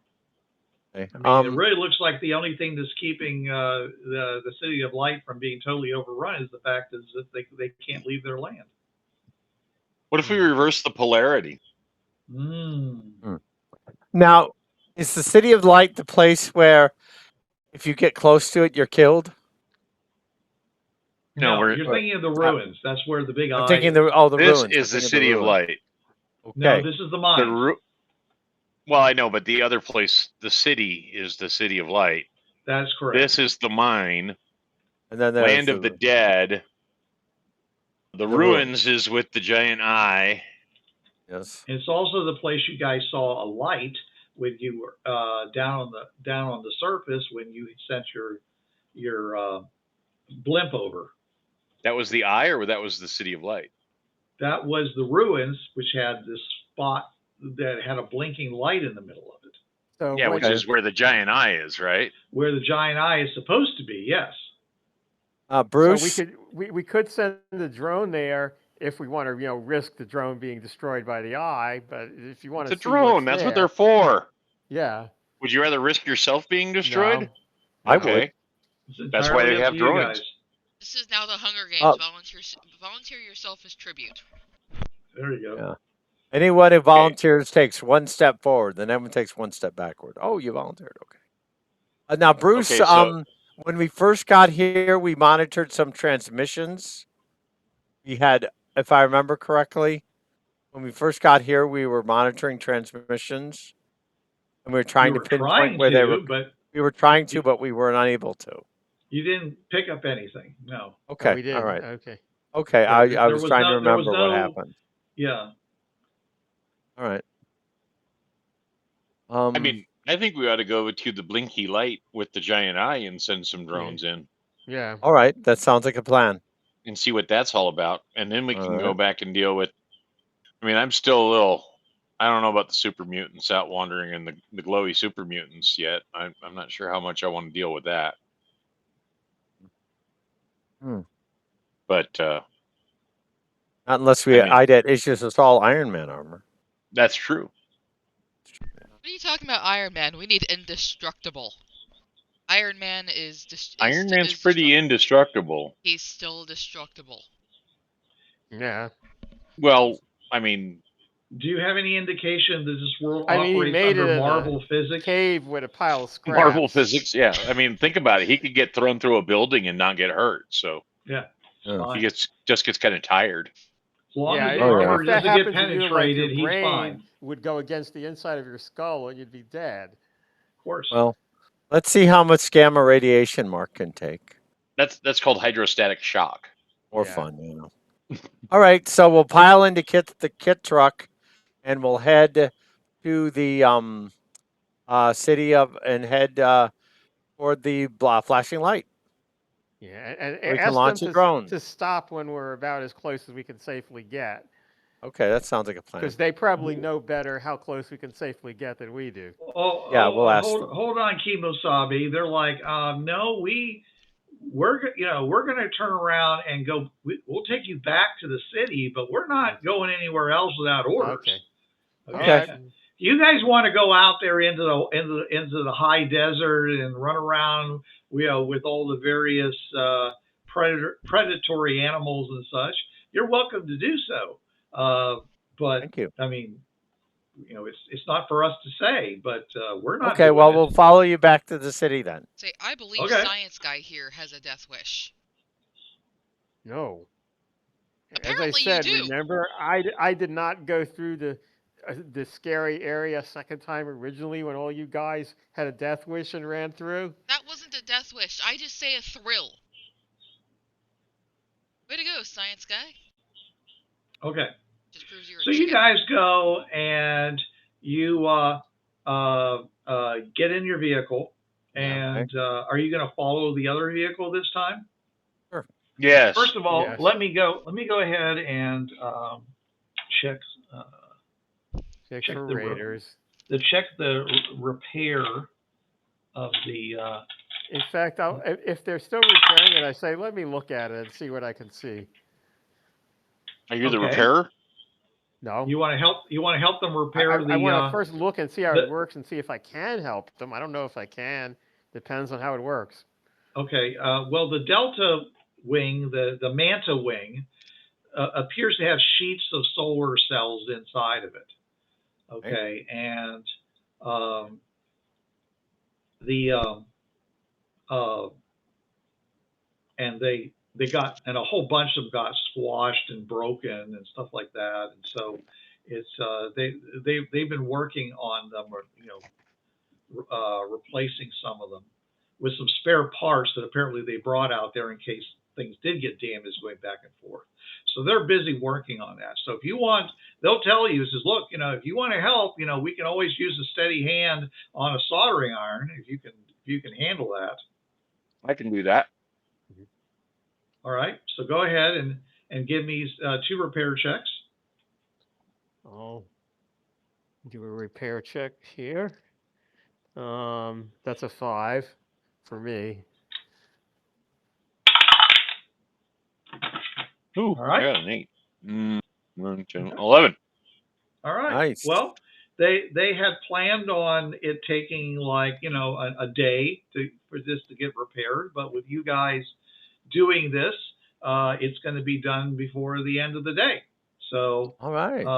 It's still it's still a 2-day trip back to the city, but we can start first thing in the morning instead of having to wait a longer period of time.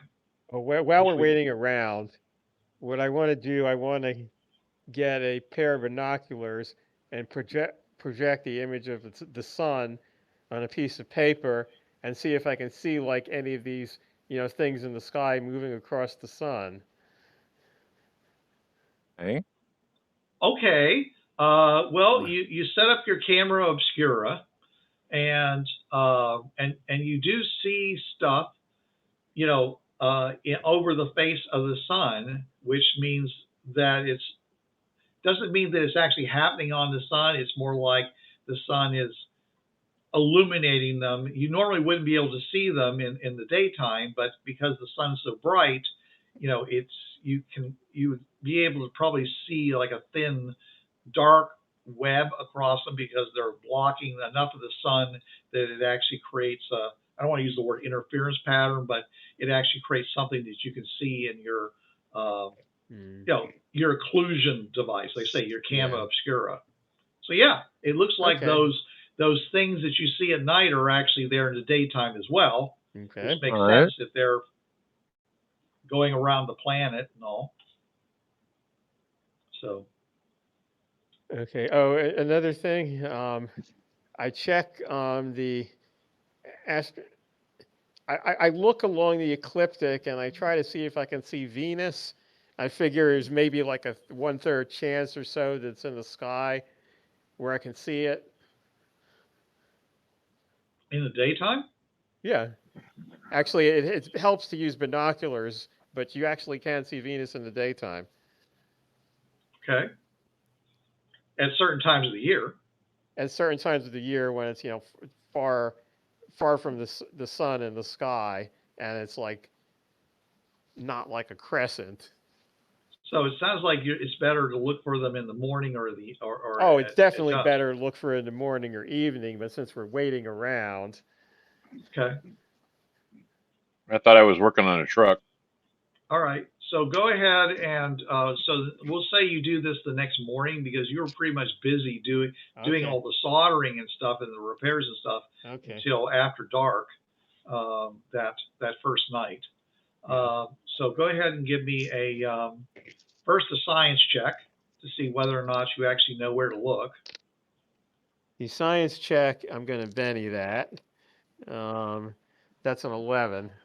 Okay, so you know where to look, and then go ahead and give me a notice check to see if you can actually locate them. That's a 9. Okay, so yeah, it looks like you can see, Venus. At least Venus, because it's the brighter of the two. Yeah. So if you can see Venus, that means if we can see Venus and we can never see the moon, that means the moon's actually not there, and not that it's blocked, because if it's blocked, you couldn't see anything else either. That seems okay. That seems a reasonable thing to say. And that's very astute. We haven't seen any actual stars, right? No, because there's too much stuff. There's just too much light at night. Okay. And the answer is yes. You can definitely see it. Okay, well that tells us a little bit like we're not like in a closed in thing. There is some sky there and you can see some of it.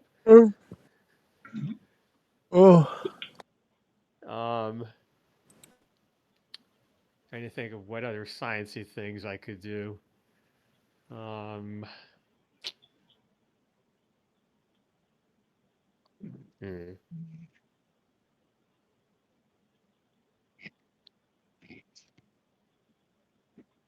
Do we set off in the morning, or do we set off in the later afternoon, or in the afternoon? It would be in the morning. They're not going to be ready to go until morning. They want they want to travel in the daytime because then the Manta solar sail can pick up the light. Right. That's good. They say we have enough power in the batteries to travel one way between the two cities, but it's best if we can charge them as we go. All right. Just in case, Now, just remember, we also have the raiders waiting for us too, because we've thwarted them once. So We can Yeah, thwart them again. I doubt the Raiders are going to fill in the depressions that they made. No shit. well, I'm thinking we kind of know where they're where they're going to be too. So Well, they're going to probably dig more. Again, I say. you know how no hard shit. it is to dig a pit that's big enough for a truck in a period of 24 hours. It just needs to Well, I be mean, they they might be obviously able did to it do it. before. Well, Okay.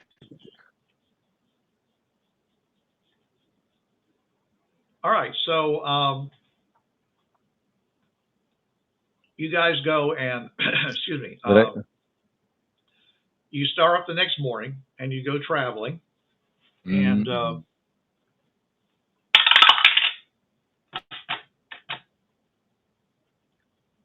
as you are heading into mid-afternoon,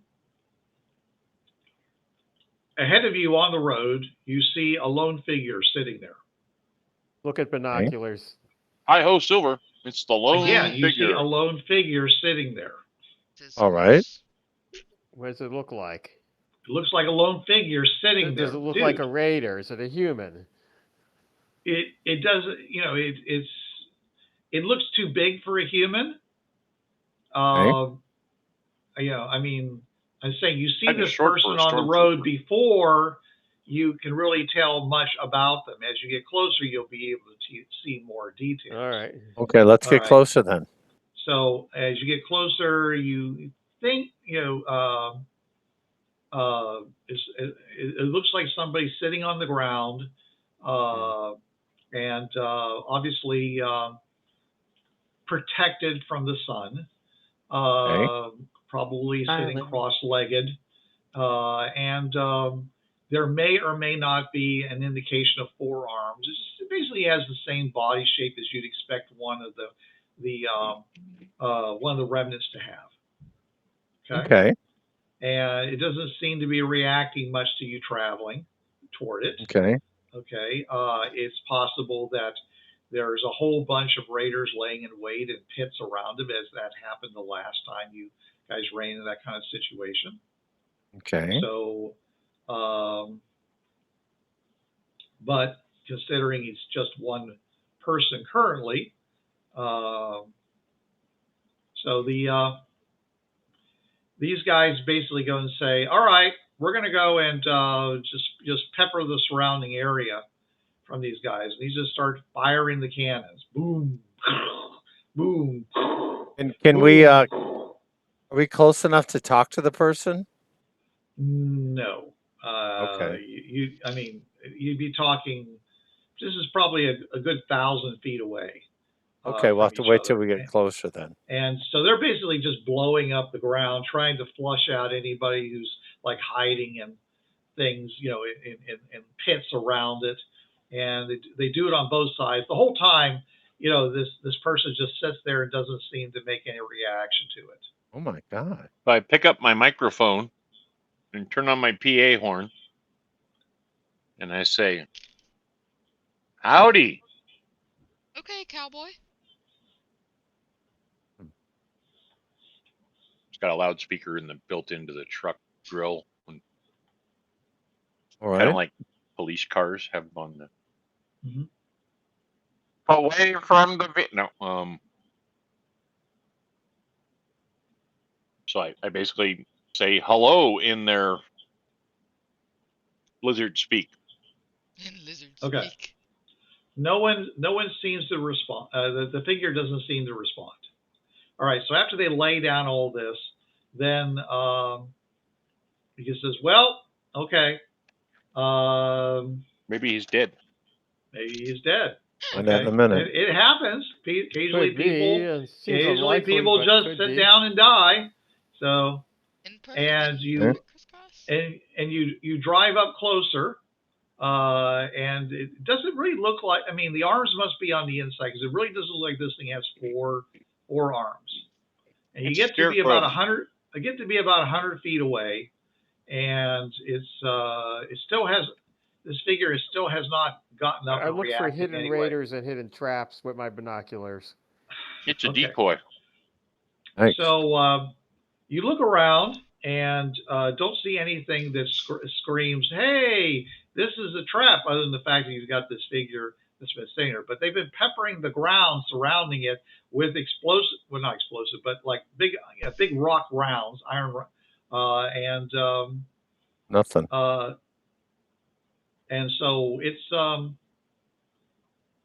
they could be further away, but you looking around, you don't see any indication.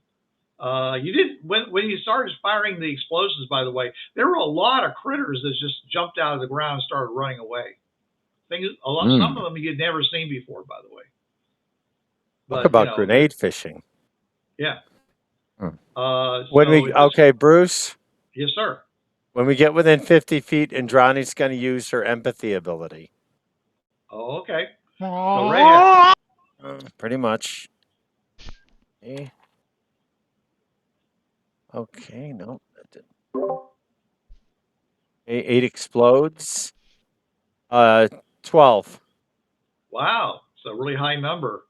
You're not getting any sense that there is a mind there.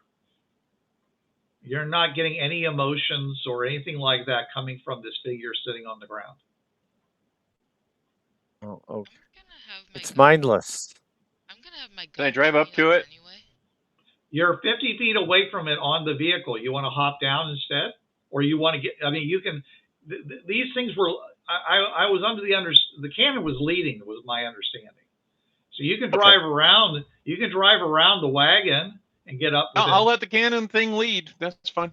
Well, it basically got up to about 50 feet away, and that's when Indrani decides to hold up, and she did something, and then she said it's mindless. It's mindless. See what happens. Are you looking at Ken? I'm sorry. Okay. Are you looking at Mark again? No, I'm not this time anyway. One of the soldiers, basically gets ordered to go up and check it out. And he walks over. And he walks over and he pokes it, with a bayonet, and it's hard. Explodes. It's like, And he walks up and he grabs the top of it and pulls it off, and there's a big conical pile of rocks. My word. Oh. Okay.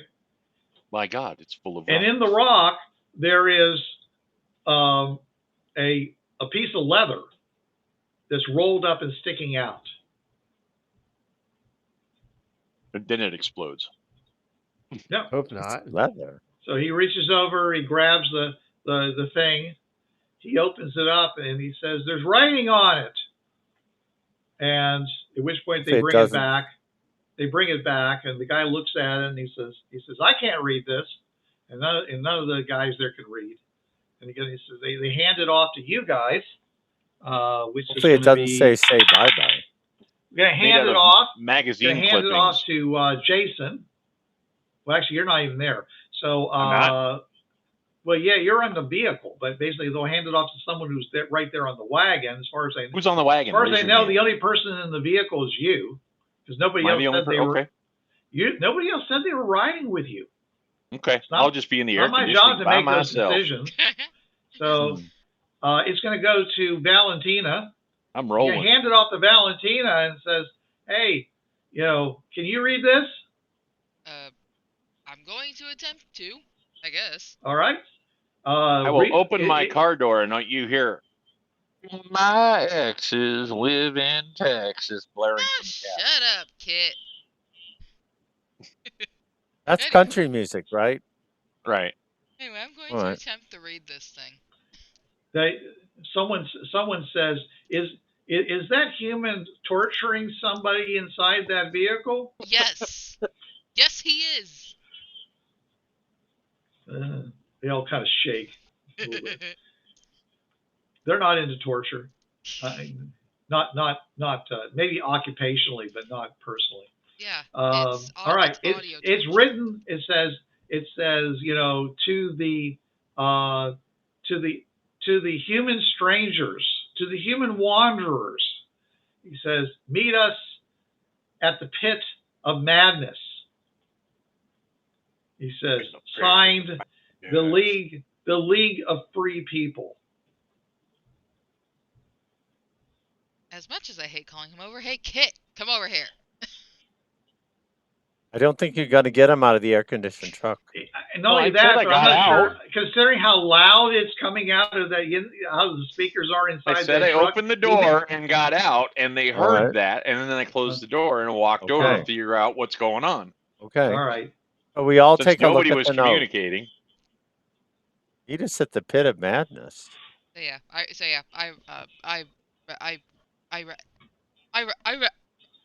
read it out loud. All right. All right. Oh, you did. Oh. I read it out loud.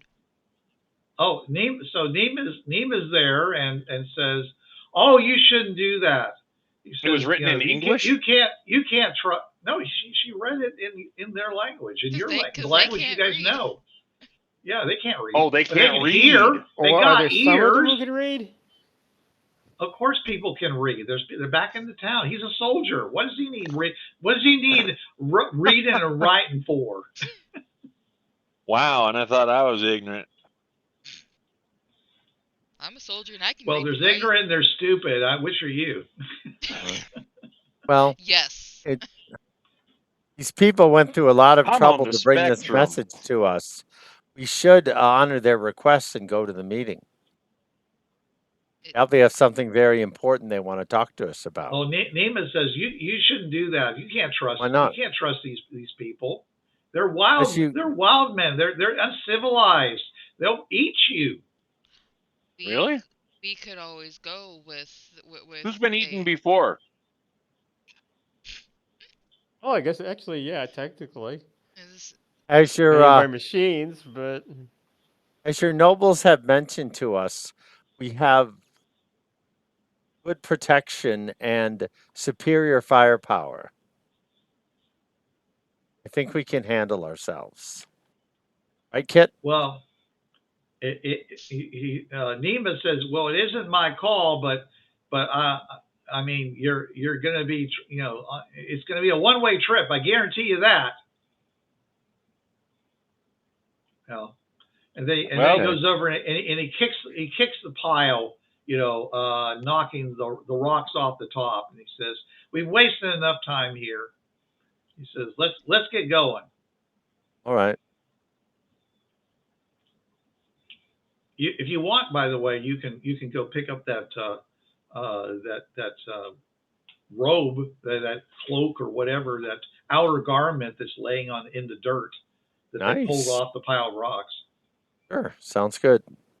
Indrani has a robe. Johnny has a robe. And Johnny's moving over to the truck. Are you gonna wear it? Yes. Sure, why not? Yay! Okay. Smell like a lizard. By the way, Valentina, the writing was actually very elegant. It was very nice penmanship. So it wasn't like orc block letters, come or we'll kill you kind of message. Oh wow! We, the free people, cordially invite you to it was obviously written by a practiced hand. Like I said, see, and I'm gonna keep this. Probably somebody handwriting's who better than had mine. Some kind of education. Yes, the penmanship. What I'm saying was somewhat elegant. Yeah, this penmanship is definitely better than mine. It's as nice as my mom's. Because they taught him how to do cursive in school. Oh yeah. Which they don't do now. In fact, they barely teach them to write. I can barely write. I can barely write in cursive. So.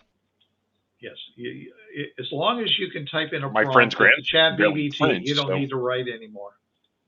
Ooh. Yep, he can barely print. Oh wow. Anyway, this is a 17-year-old high school junior that writes like he's 3 with a crayon. Oh wow. That's how bad the school system's gotten. That is pretty bad. As you continue to head toward the town, Mark notices that he does see what appears to be some raiders standing in the distance. in small groups, staring at you as you continue to travel. They're far away that they can't that the cannons from the wagon cannot reach them, but they seem to be standing there watching you. Unless, of course, there's just more of these piles of rocks. Scarecrows, in other words. Yeah, it's hard to say. Hmm. But you didn't notice that before when you were traveling. Eventually, on the second day, you come, rolling into the town, and at which point Nima says, "Well, thank you. I need to go check in, and they need to check over the wagon and refresh our ammo supplies." Okay. And thank you for not dying. That would have been very inconvenient and bad for my career. You're very welcome. Us. Yeah, it's an escort mission. I wish you well, and please, if anyone asks, please give me 5 stars. Definitely 5-star rating. Mm. They're 1600s, but they have 5-star ratings. Cool. The equivalent statement of please speak kindly of me. Yeah. If anyone asks about my performance, my and my squad's performance. Okay, Bruce, do we know how to get to this rendezvous?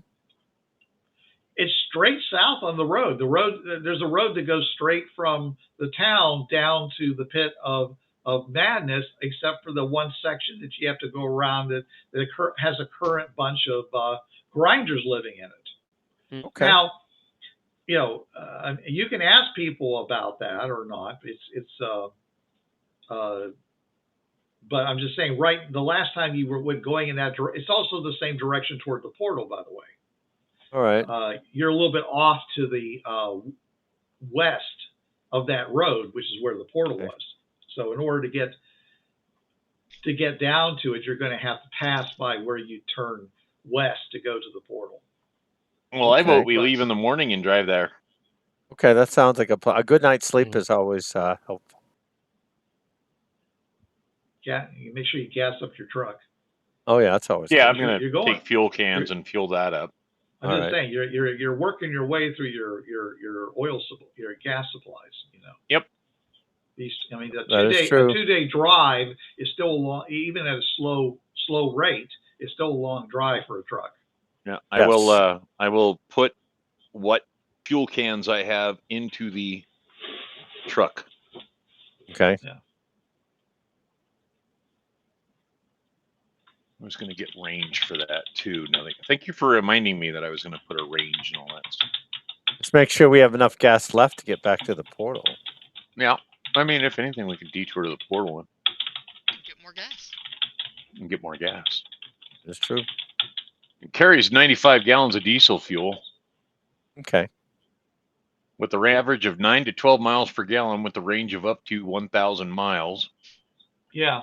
Well, according to the internet, you would use between 9.6 and 14 gallons of gas per 12-hour travel at 20 miles per hour. So you should assume that you've used up at least half that amount of gas at this point. Okay. Oh, we're not quite bingo fuel. You went from the portal up to the town over to the mine, and then from the mines back. So right. Just saying. So I'd say you used at least half of your fuel at this point. Okay. Yeah.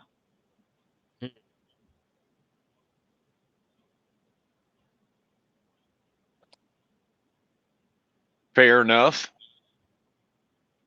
Yeah. They say that at low speeds, you're using between 0.8 and 1.2 gallons per hour. So that's how that's estimated.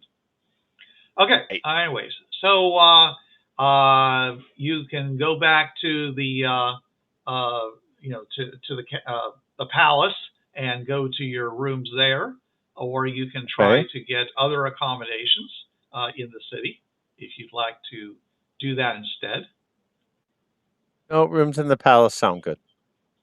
All right. Okay. I'm actually going to stay in my truck tonight. You just want the AC. Yeah. Well, it and gets the comfy cold bed at night, and the but mattress. but he also has all that nice, he has this array of music all set out, Right. Plus, I also have, movies I can watch while you guys are like laying on your hard rock beds. And it's true. You are sleeping on either rock or on woven mats. Yeah. I'm sure you can, because you brought your your inflatable mattresses or whatever your those little spongy. Yeah, they call them egg carton mats. Yeah. Yeah. That's they call them in the Boy Scouts. Yeah, I choose the inflatable mattress because I don't want to listen to kids' horrible country music.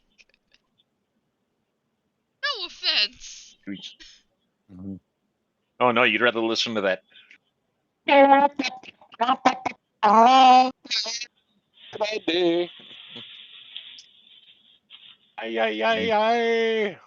rather not. Well, if you're offended by country music, you definitely won't listen to Indian music. Yeah. Oh,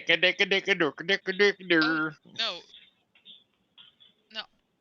Hey, Valentina Kit's got a guitar, and Indrani has a sitar. I do know how to play a sitar. You're not as far apart as you think you are. All right, so unless you make a point about announcing your presence, you basically can go to your rooms and stay in them that night without any real issues. Okay, sounds good. Are the servants there, of course, who will come into your room and be there for you during the night. Will ask you, as they, massage you and do various things, and provide you with water for washing and other things like that. We'll ask you what you've been doing. Are you going to tell them anything? What are you doing? Exploring. Exploring, yeah. And also I'll ask them, is there any upcoming, festivals or holidays? Wow, that's a good question. Let me go ahead and make one up real quick. All right.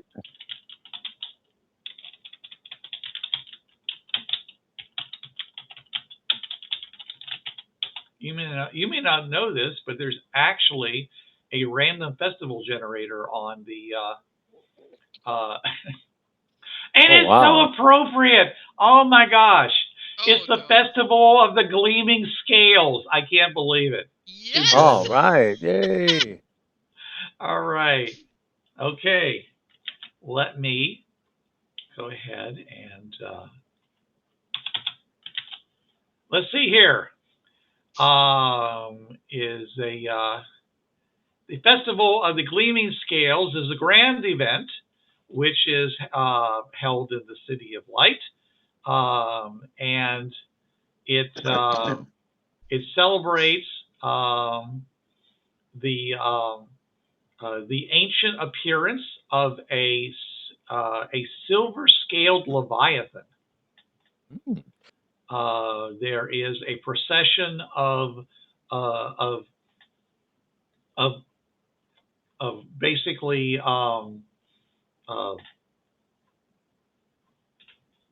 it's Mechagodzilla. Crescent-shaped Mechagodzilla structures that that people put over their shoulders, and it hangs down around their legs and goes, and which to you sound an awful lot like either rocking chair bottoms or boats.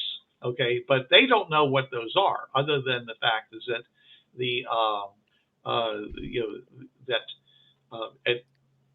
that people used to these were things that people used to travel in a long time ago, and at one time they and basically it tells of encounters with these strange silver scaled leviathans.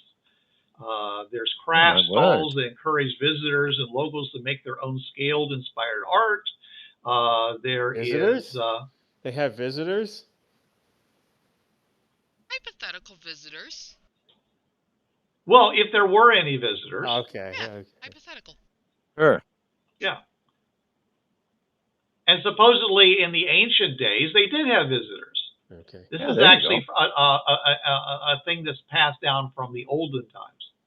All right. The highlight of the feast is the silver stew, a dish that's said to bring good luck and prosperity to all who consume it. Yeah. Oh, could definitely use that. I don't eat silver, so. Okay. I mean, the people here eat things with bits of metal, but I don't. Yeah. And on the final night of the festival, everyone gathers in the center of town, where they hold lanterns. And if the Leviathan emerges, they release the lanterns into the night sky. This tradition is known.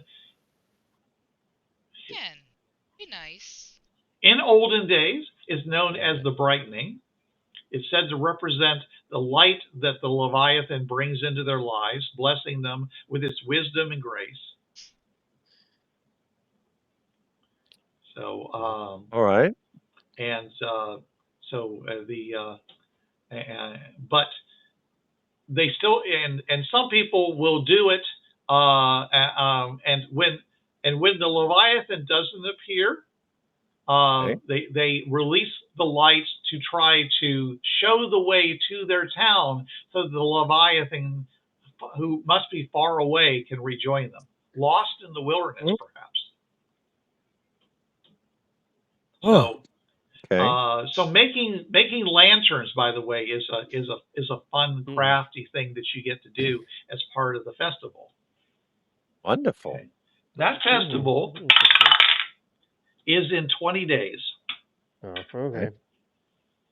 Well, sounds like fun. Okay, well, one minor thing I want to do, which is completely unrelated to that, I'm going to go through the list of elements, and I say, do they have a word for this? Do they have a word for this? Do they have a word for this? And so on. See what, like, in general they have, and what they don't. Okay. Well, they have names for all all the magnetic metals, and they that are solid at room temperature, so to speak. Yeah. Anywhere between 50 degrees and 150 degrees. And they have quite a few other ones as well. There's probably going to be a few that are missing, either because they don't know what they are, or they just it's been lost over time. But I don't see any unusual patterns. Like, for instance, they all have words for these radioactive materials for some reason, or stuff like that. No, it's they. As a matter of fact, there is no term for radioactive. Okay. You just happen to know that you've been able to find that some of these things are radioactive. But as a matter of fact, most of the well, I'm saying a lot of these things that you might consider radioactive, as far as I know, they would probably be they would be in the same family as lead. Yeah. Mm-hmm. Okay, and they might just think of them as lead, but they're different varieties of lead. You know what I'm saying? Sure. Yeah. This variety of lead, stays, it's slightly warm. Right. We don't know why. It just is. All right. Very good. Okay. Okay. Very good. So I mean, some minerals are highly poisonous, and they and they have to be taken care of and identified. So they But found like, for things like example, arsenic and such.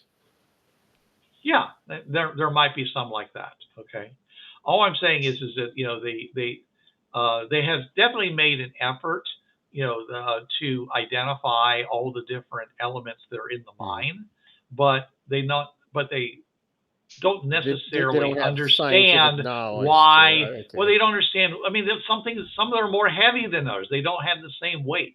Okay, so they don't know why they have different weight, but they do, and they can identify them by color, and they can identify by certain properties. But mostly, that's all they know. It's kind of like it's like knowing all the different kinds of weeds, and some of them have 3 leaves and some have 4 leaves. Right. I mean, but in the realm of things, I mean, is one more valuable than the other? Probably not. So, but they might, in fact, that's only because they haven't learned that this is really useful in this process or in that process, because they're operating at a 16th century technology level. Sure. And as you said, there are, you take brass and copper and various things like that, and make things like brass or whatever. Okay, who's playing the music? That wasn't me. Not me. That's me. Sorry. All right. So, anyways, but I'm saying is that you would, Mark would have more success with that kind of information. I mean, you could do that way, but you might find more useful information if you actually went to the various craftsmen and such and tried to find out how they're using these various things. So. There you go. I was just looking for like unusual things I hadn't expected. That's all. Like, okay. If everybody, suddenly knows if everybody knows a word for radium, that might mean there's like something that they're using it for. Because it's obviously important enough that they got a word for it. Right. Or polonium, Right. Well, I mean, they do have words for those things, but the thing is that that's only it's only because of the fact that you've been gifted the language. So whatever word they're using for polonium, and it would be based upon its weight and its color. Okay, that's translated to you as polonium, so you can recognize it by that name, but you wouldn't probably know what it looked like. Right, but it should be radioactive enough that it's dangerous, so we wouldn't have big chunks of it around. Well, if polonium is radioactive enough to be dangerous, then they don't have a word for it. Okay, right. That's what I was checking for, that kind of stuff. Okay, yeah, that's what I'm saying. There are holes. Know these things. Yeah. Okay, Ken. There are holes in the in the element list, and you'll see that mostly it has those are the transuranic and elements are mostly not there unless they have very long half-lives. In other words, anything dangerous. While we're at it, do they have a word for planet? World. They have a word for world. Okay. Planet. I mean, I don't know what that word actually means in its derivative, but yeah. Okay. As I said, I assume they don't have moon. Right. They don't have moon. Okay. Right. Because they don't have one. Right. If there was a word, it's fallen out of usage. They do have a word for moon, but it means the exposure of the buttocks. Cloaca. There you go. It is the unsanitary and the brazen display of the cloaca.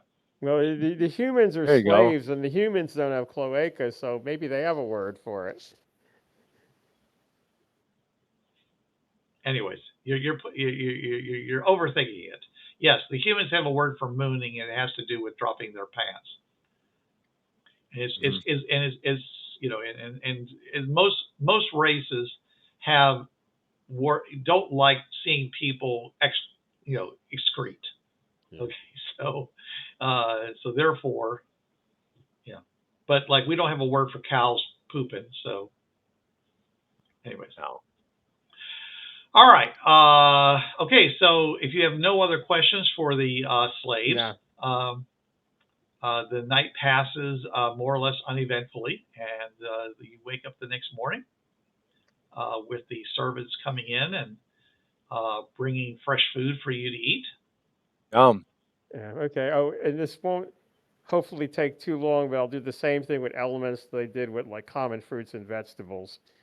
So I can say, no, they don't have coconuts, they don't have, apples, they don't have, cranberries, stuff like that. Right. Well, pretty much all the words that all the plants and such that they do have are plants that don't match up to your language on Earth. Fair enough. Okay. Even though which is a strong indicator that their plants are all from off-world. Yeah. The plants they eat.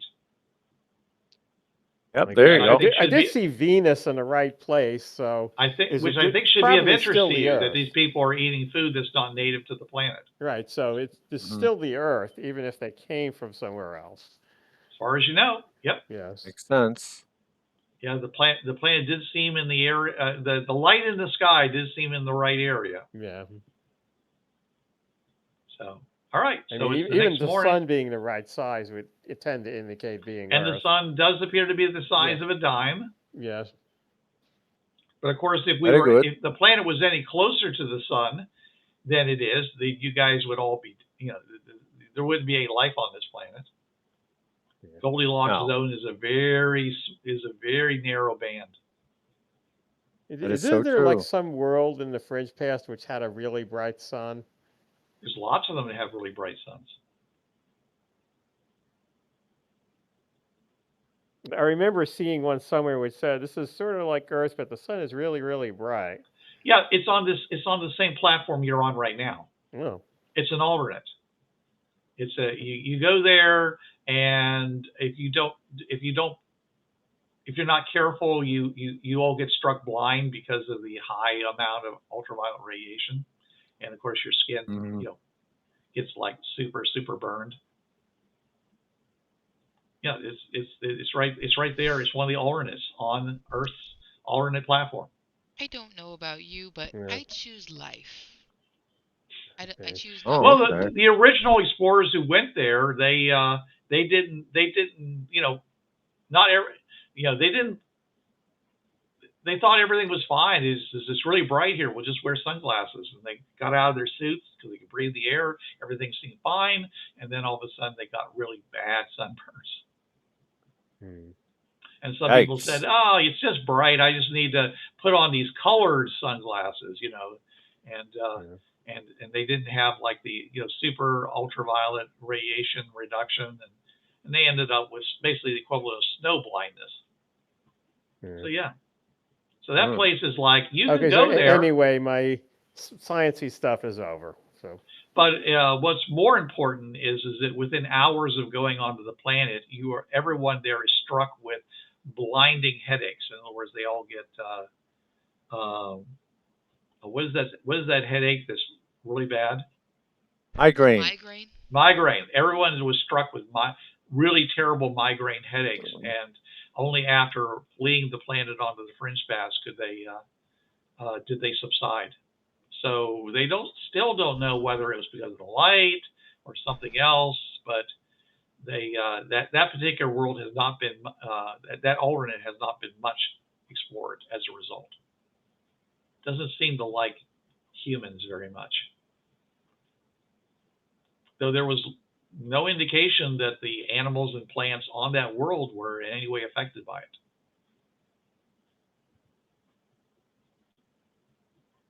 Okay, so next morning comes. Gonna head south? Yeah. All right.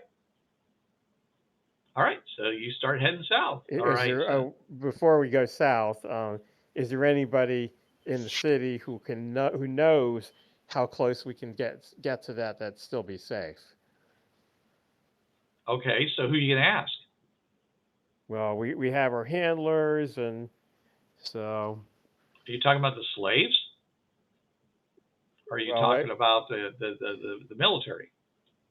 Yeah, I'll ask the military people who are assigned to us. I say, do you know how close we can get, and or you have some people who could tell us how close we can get?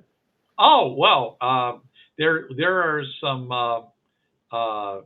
there are some execution locations that are on the edge of the first drop off into the pits of madness. Okay, and Okay. there's some we bring cables along with us and lower the people down who are being placed there for their crimes. And but up on the top of the cliff face, it's safe. If you go down inside of it, well, you're on your own. No one really knows. Everybody, you get to after people get to a certain distance down there, they start thrashing and screaming and begging to be brought back up. But of course, they're criminals, and therefore they're getting their just desserts. Okay. Is there enough of a bandit's presence going from here to there that we'd probably be better off having an escort? Well, you're probably always going to be better having an escort. Okay. But Sure. But whether, I mean, the bandits can be anywhere. I mean, you could theoretically travel further to the west, but then, the eye might kill you. It's hard to say. That's true too. A little further to the east, I meant the southeast, then northeast. Then the bandits don't, the raiders don't go into the land of the dead. I wonder why. Sarcastically. Yeah. So, might be but I suppose if you went along the border, really close to the border, then you'd be less likely to run into bandits there or run into raiders there. They seem to live more in the, well, I mean, just from what we've seen. I mean, they could be anywhere, but they seem to be more in the southwestern area. I wouldn't be surprised if there's a lot of them actually down by the geysers and such, because after all, it's lots of water. Mm. Okay. Who knows? They might even try doing something with the animals. Some food source. When you live in the desert, I guess you'll eat anything. Sitting there chewing on something that looks an awful lot like a turnip.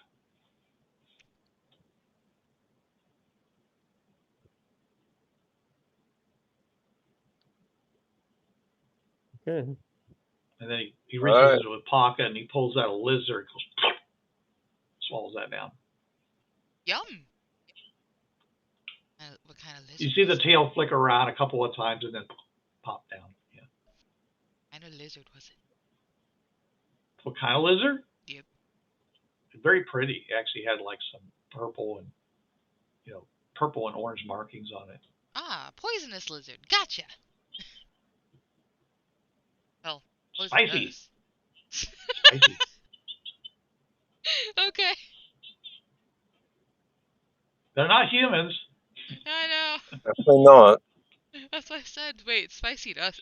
Spicy to us. Poisonous to us. Hmm. Well, if it's from their planet, it could be poisonous to them and spicy to us. Not likely, but it could. If he ate it without thinking That's about true. it. You're right.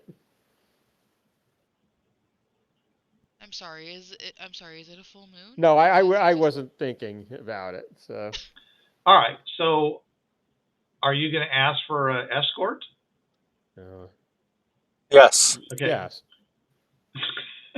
Well, You should talk among. Okay, a kid should probably talk to the rest of them rather than just shaking his head. I mean, just saying. I was gonna say, Kit said no. Well, it's just letting everybody else talk. So, your turn. Let's see. Valentina says no. Okay. Yeah, well, nobody intends on dying here, but I mean, we are explorers. Come on, let's do our freaking job and quit hiding behind the skirts of the people that live here. I mean, there's lots of people who are fringeworthy who refuse to be explorers. You're not one of them. I'm not one of them. Yeah, it's like we don't need an escort. We don't need these guys looking over our shoulders and asking for permission to everything we do. Let's just go. Okay. I don't think the rebels or the free folk or whatever are going to appreciate these guys showing up anyways, and they just will shoot at them anyhow. So let's just. I mean, they want to talk to us. Obviously, they're not interested in killing us. Otherwise, they could have done that already.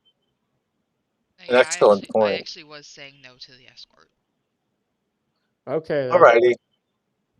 It sounds logical. Yeah. All right. Yay, logic. We head out. Okay, you head out. All right.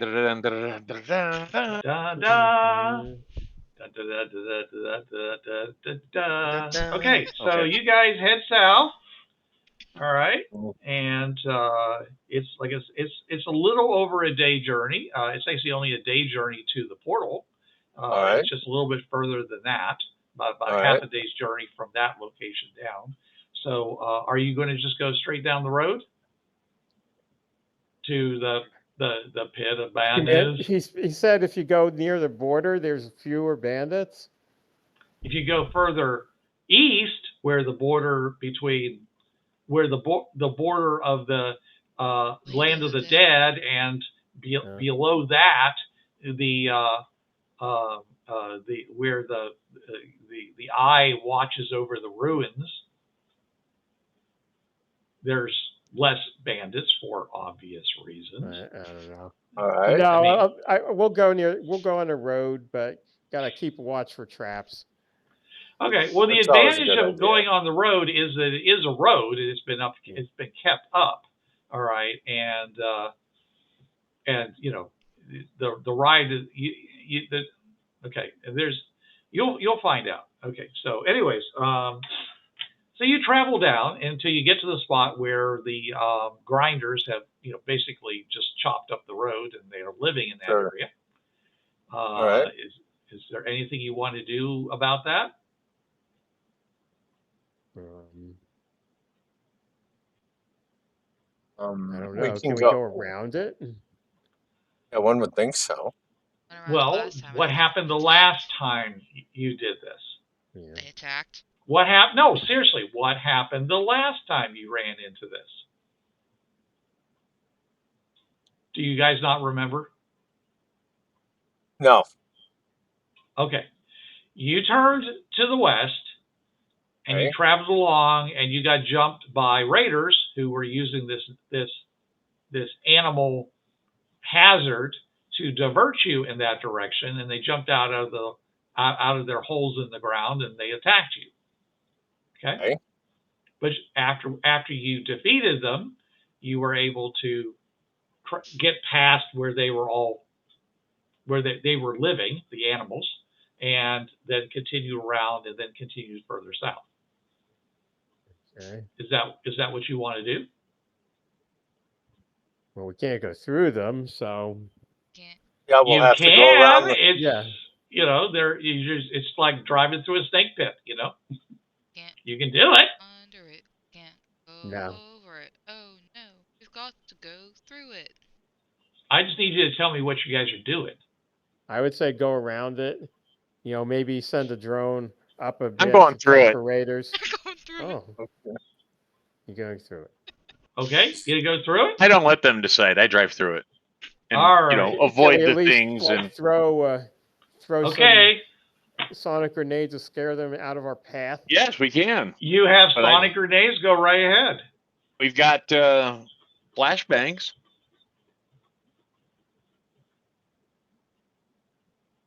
Well, tell me what you're doing. I'm While driving. You're driving. You're doing that. Toss, That's what you're doing. So you want me to throw the grenades and drive? Okay. Well, you said you weren't going to tell us that you're doing it, so you. Well, I mean, No, if they're going to argue about it, I'm going to do it anyway. But that's he what I'm suddenly saying. just decides he puts it in gear and just starts driving forward through it. So yeah, you guys better scramble to defend yourself. Okay, we're ready. Let's do it. I'm tired of arguing about every freaking item thing that we're going to do. I mean, it's I like, just need some debate it kind for of half an action hour. plan. Screw that. Yeah. Okay. Okay, let's go. I agree with Kit. I think you guys spend way too much in analysis paralysis. All right. I can't do it anymore. It's been 2 hours of analysis paralysis. So. 2 hours and 30 minutes, mind you. All right. So you guys, Kit starts driving over the rough, broken ground. You know, put the vehicle into 4-wheel drive. Or automatic 4-wheel drive, yeah, whatever, you know. It's always in 4-wheel drive. Okay. There ain't no such thing with 2-wheel drive. All right, and so you start, banging over the broken up rock and stuff like that. And these and you hear that you start hearing this cracking sound as these things get stirred up. And they start, you start seeing dust spraying up out of the ground as they start turning around, start coming towards you. Okay. I'll throw the grenades. I think they're pissed off. Well, I mean, you're prey. You're in their area. You're prey to them. So why not? Sarcastic. And just don't drop one in the cab of the truck. That's all we're going for here. All right. Give me a definitely let me know if you roll 2 ones. All right. So that would suck. Who's throwing the grenades? I am. I volunteer. Somebody with an agility, Valentina please. is throwing the grenades. Valentina. Go ahead. Start throwing grenades. All right. Give me a second. You notice that for some reason somebody has written the word fireball on the grenade. It's just a grenade. Somebody just wrote the word fireball on it. Are you sure that wasn't me? All right, Valentina, let me get a throw check. All right. That is a 10. Nice. Okay. Very nice. So you throw one right where you think there's a concentration of them, trying to disperse them up. Okay. Boom! It goes off. Okay. Lots of smoke going off because it is a flashbang. So yeah, goes off. You're not quite sure what the effect is, but it does seem to be stirring them a lot more. Okay. Okay. Let me see here. Like I said, I need you to make a driving check because I'm assuming you're driving at a high rate of speed. There, Kit. Go, Kit, go. Got a 9. Not a bad. All right, you're doing good. You're bouncing around, but you're going. It's really hard. Yeah. Okay. Keep Valentina, I need another grenade check. I'll throw one. I also turn up the music as I do this. That is another 10. Oh, okay. Now, this vehicle, does it have like 4 doors, or is it just 2 doors? It's 4 doors. Okay. All right. So Mark is going to roll down his window. Big cloud of dust. I'm going to blast the music so I don't have to hear any complaining too. Oh, okay. That's always good. All right. You're going to hear complaining. Mark, go ahead and throw a grenade. I'm going to bet that. That's remember, you rolled 2 ones. You dropped it inside 12. the cab. Oh, 15. And we all wind up with 15, concussion. and I'm out of bennies. Good for you. Okay. You used 3 bennies on that? No, I used 1 Benny on that, but I used the other 2 on other things. Yeah, all right. He was over at the mine. That's all right. What were you doing at the mine? So what'd you roll this time, Valentina? Another 10. Okay. All right. Give me another drive check, please, Kit. He's going to make me roll until I fail is what it is. No, I actually have a set number of rolls you need to make. Okay, I got a 4. Do I need to Benny the width that? of this no man's land, literally. I rolled a 4. Do I need to Benny that? Yeah, because that's going to be a failure under this rough road, this rough condition. Okay, I will roll again. And, Right. well, I will Benny. Yeah, if you roll a 4 would get you like banging up against something and arresting your forward motion, and then you'd have to go and How about a 6? Try to get away, barely trying to get in the way. They kind of close in real quick around you, but didn't quite get you. Okay, of course I can live with that. Dispersed, because they're what Valentina is doing is not scaring them away as much as dispersing them and causing them to be disoriented. So they're not ganging up on them. They're not ganging up on you in any kind of coherent way, even though you might ask yourself, do these creatures seem like the kind of creatures that would act in tandem anyways? But anyways, it's a chaotic mess going on out there. Finally, let's have another grenade check there, Valentina. By the way, she doesn't roll so good. It makes your rolls a lot harder, by the way, kid. Yes, I know. Here come the bennies.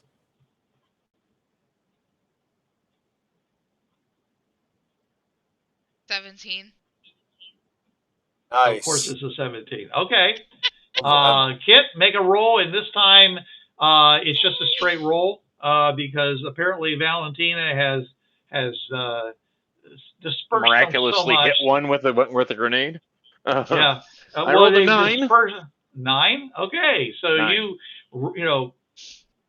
bounce out the last really bad chunk and onto the road again. That without it's and off you are driving away at a high speed with a big cloud of dust behind you and the sound of music blaring into everybody's ears. And of course the entire inside of the cabin now is completely covered in dust because of your open windows. But yeah, off you go. And of course it's blazing hot, and the air conditioning whines trying to cool it down. And the cabin filter goes, and the cabin filter says, "What's all this dust I'm suddenly coated with?" Rolling up. Hold them up. So, that was fun. It definitely sounds like you're going to need to do some maintenance on the cabin filter after. Oh yeah, pretty much. Worth it, though. All right, I'm sure. You continue to drive. Ooh, okay. So it was one of the big things in the desert in the Army was we had to constantly knock out the air filters because they were just so thick with dust. Mm-hmm. I mean, you'd pull it out and it would be like literally pouring dirt out of it. Yeah, these things that were the size of what you'd have inside of a furnace. And they're for vehicles. Well, yeah, they were this big on the Humvees, and they big cylinder on the side, and you pull it out and pour it out like a garbage can. Mm-hmm. Sure. Okay. All right. So you you continue to drive on down the road. Like I said, it's relatively smooth. It's about the equivalent of a unpaved country road. Right. That's much better. Perfect. Much better. That's not bad for you guys in the truck. So you pass the point where you could turn right and head on over to the portal. Are you going to do that? No. Depends how bad. I don't see a reason to. All right. Okay. We're good. And you continue. We might probably want to head to the portal after this little meeting. Wouldn't be a bad idea. Maybe. Yes. Yeah. Yes. Indrani, since you're the only person who didn't do anything, I assume you're looking around, and you notice. Yeah, Indrani is looking around. Yes. And you notice a couple of these groups of raiders here and there that you noticed on the way back from the mine, but they seem to be on the sides of the roads. Okay. But not close. They're still Hit them with the door. They're a good 1,500 feet away, so they're just small groups, but they're watching us. They don't look like any of the rock outcroppings you saw before. They're obviously something different, and they don't look like any of the wild animals that you've seen either. So, all right. So, driving at this high rate of speed, which you didn't do the last time, you get down to the what ahead of you looks like a big ironworks of literally scaffolding ahead of you, which you interpret to be the the place of execution for these criminals. Oh my word! All right, so the looking around, you can see that the area around is wide and flat. There are signs of small fire pits. That there are signs. You're still in the vehicle. Okay, Sure. Ahead of you, you can see something that looks a lot like I said, they look like a big scaffolding, and it even looks like there's like railings on them that people can climb up and stand on and look over the drop off of the cliff so they can see the executions as they happen. All right. All right. Below Okay. you, of course, you're not to the edge yet. Where are you going to park the vehicle?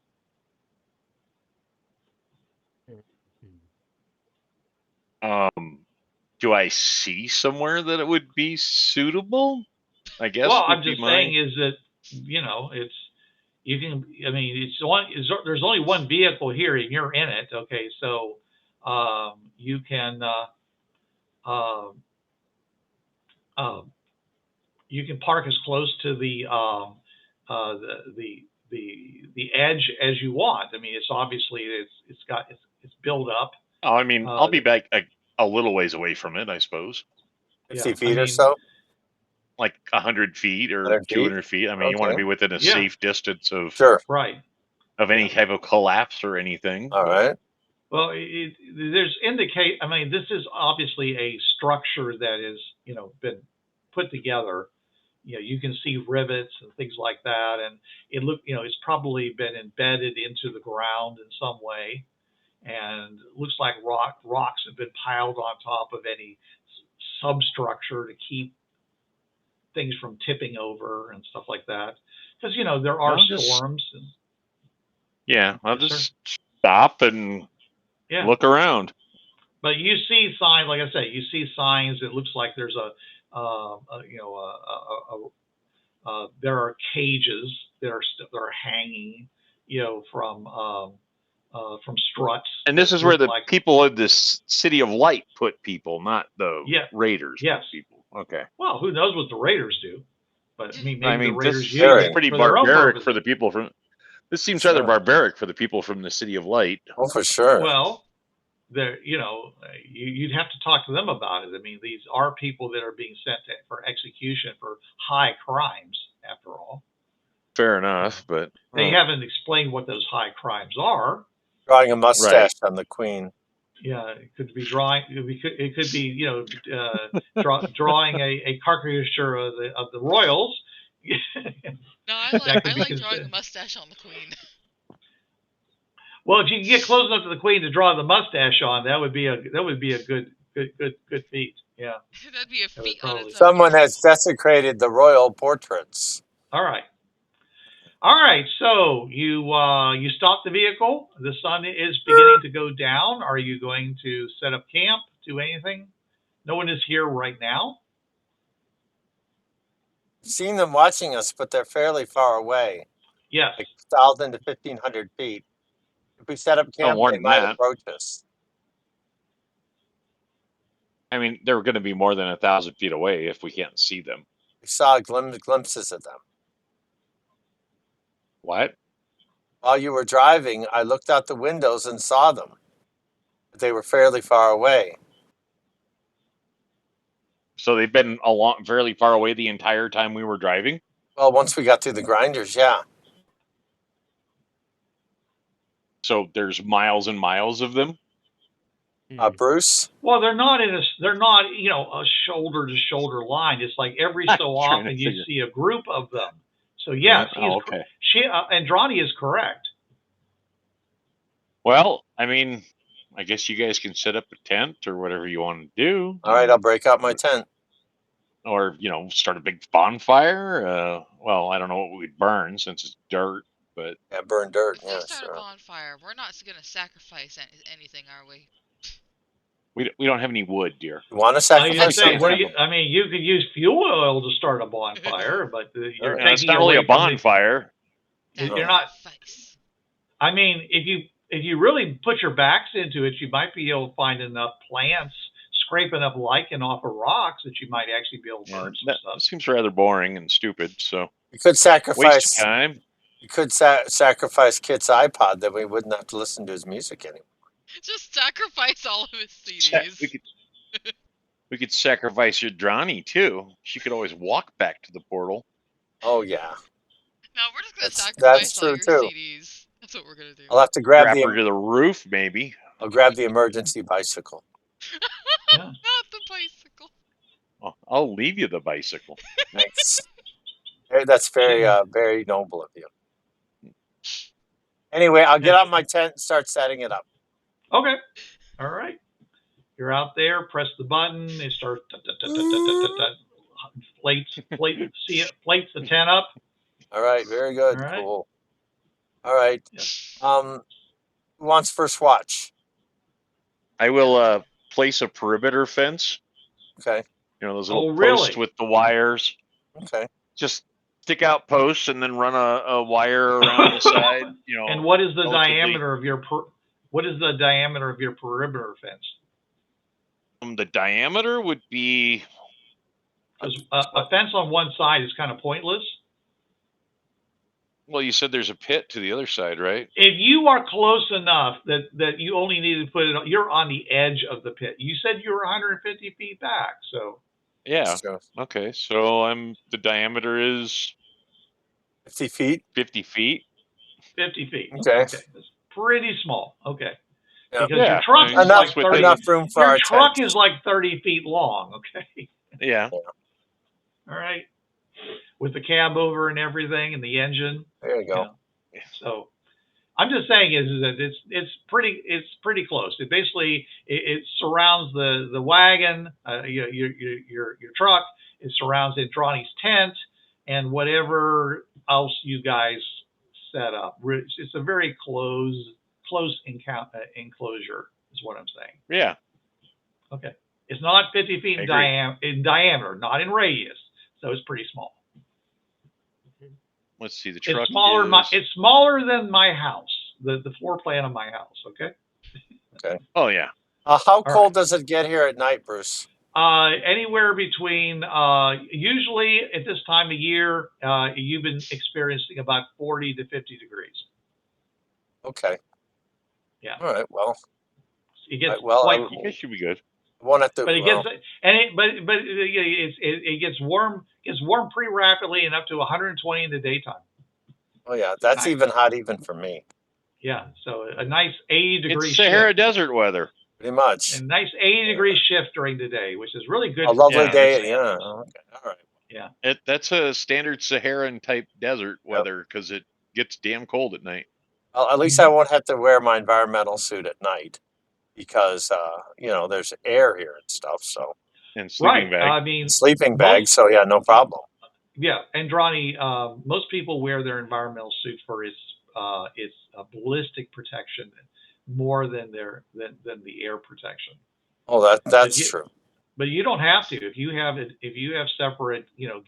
I mean, I personally would not want to sleep in in body armor, but you guys seem to do it. So Mm-hmm. Well, I didn't when I was back at the castle, but you make a good point. Yeah. You don't know if we're going to get jumped or anything, so yeah. Right. So is Just anybody don't have to have the air on it? Is anybody taking off their body armor tonight? I am. Okay. Right, cool. Anybody not sleeping in their environmental suits? I don't know. Yeah.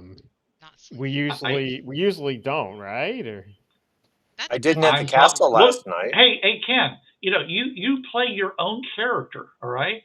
So whatever you say goes for Mark. You just got to tell me. Is Mark sleeping? I probably not. No. So the answer is my sleeper. Okay. Right. All right. How about you? How about you? No. Who? Okay. Ronnie? And How about you? no, Valentina. Valentina. And Indrani, you already said you don't, and I don't Right, know. I said I don't. So someone gets to decide for Wixen. Oh, Wixx will definitely have his on. He's paranoid. Oh, he's gonna wear his armor. Totally paranoid. He's like Sean Van, and he's just Pretty a much. brute Pretty much. that always he's always ready for a fight. Sleeping on my minigun. That's right. He caresses his minigun all night long. It's the only lover he'll ever need. Like a stuffed animal. Yeah. Okay. Feel that His minigun plushie. Feel that icy cool multi barrels against his cheek. So soothing. Okay, very good. It's hard because sometimes you get that pillow and it warms up. You got to flip it over to the cool side. Oh, sure, absolutely. Right. That's the smell of gun oil in his nostrils all night long. Yes. Yep. Great. Actually, I kind of like that. And of course, cordite from the barrels. Oh yeah, absolutely. Tell me you don't sleep all right. again? So you guys are sleeping. When I was in the army, I had to sleep on top of my rifle. So. All right. And you put up a fence. Okay. Like I said, is anybody doing watches? What the hell happened to my camera? I'm doing first watch. Are you just gonna? Everything's blurry all of a sudden. I don't know. Just put your thumb on it. I'll do second. Okay. There we go. All right. So who's doing first potty. watch? I am. Okay, and then Mark's doing second, and is anybody else doing any more watches, or are you just going to split the night? Someone wakes up Indrani, she'll stay in a watch. And I'll do the last watch. So, yeah. No, Alpin will go and then run. So you're going to do 4 watches, right? 5 watches. 5 watches. 5 watches. 2 hours each. Okay. All right. Well, Mark, while you are sitting out under the glowing night sky, it's a beautiful night, very colorful, breathing in that cold, bracing air. Okay. You suddenly hear a low growling sound. This seems to be coming from at least 2 directions, maybe more. Wake up, guys. Creatures growling. It's rising in volume very quickly. We better get inside if we're not already inside the vehicle. I don't know. You're yelling stuff. Everybody, give me a notice check at a -2 because you're asleep. Synchronous notice. Well, I got a regular notice check at a 3, so that would fail unless binoculars give you, bonuses. Ken, you don't need. Okay, Mark doesn't need a notice check. He's awake. Okay. Bruce. Sir. Could fail for Indrani. Okay, Indrani she's inside that nice, nice warm tent. But it's also it's foam, it's got CO2 and and so it's all wrapped around her, so it's muffling the sound quite a bit. I got earmuffs on. Chuck, and she's got earmuffs on. Keeps my ears warm. Chuck, she's in there with her. She's got her fluffy snake slippers eyes. on. Snake eyes. No. Definitely sound asleep. I rolled snake eyes also. Does somebody roll for Wixx? Okay. Okay. We got 2 snake eyes. Let's see. Okay. Alpin. Alpin. Gee. Well, as usual. 12 for Alpin. Notice it minus what? That's with the -2. Oh, okay. Well, then he definitely is awake. His eyes snap open at the first sound of the growling. Okay, you rolled a 6. You're raring to go. Okay, so you're awake. Okay, as you hear this sound, this growling sound that raises up into a louder, discordant grinding sound. It's very, what is your reaction? We'll start off with Wixx. Okay. With Alpin. What's he gonna do? All right, he will. He would definitely ready his pen Pangalactic Guard. No, not that's. Let me grab his character sheet just a second. If he wants to get a Pangalactic Gargle Blaster out and drink it, that's fine with me. Okay, no problem. Okay, he readies his Winchester and exits the vehicle. Is he going to take a position somewhere? Yes, he's going to take a position. Let's see. He'll take a position between the vehicle and Indrani's tent, because he can use that as cover. Okay, well, these things are so close together that okay, you're there. All right.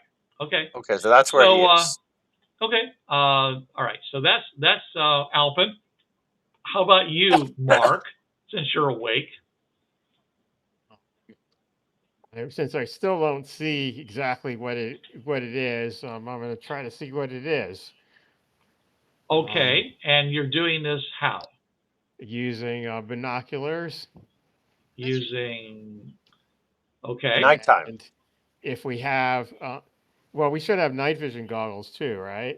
Well, make up your mind what you're using, I'll because use they're not the same things. You don't use the same things. Can I use them through binoculars? Okay. Looking through binoculars, okay, you see... No, I'm asking, can I use night vision goggles through binoculars? Dude, listen to what I'm telling you, okay?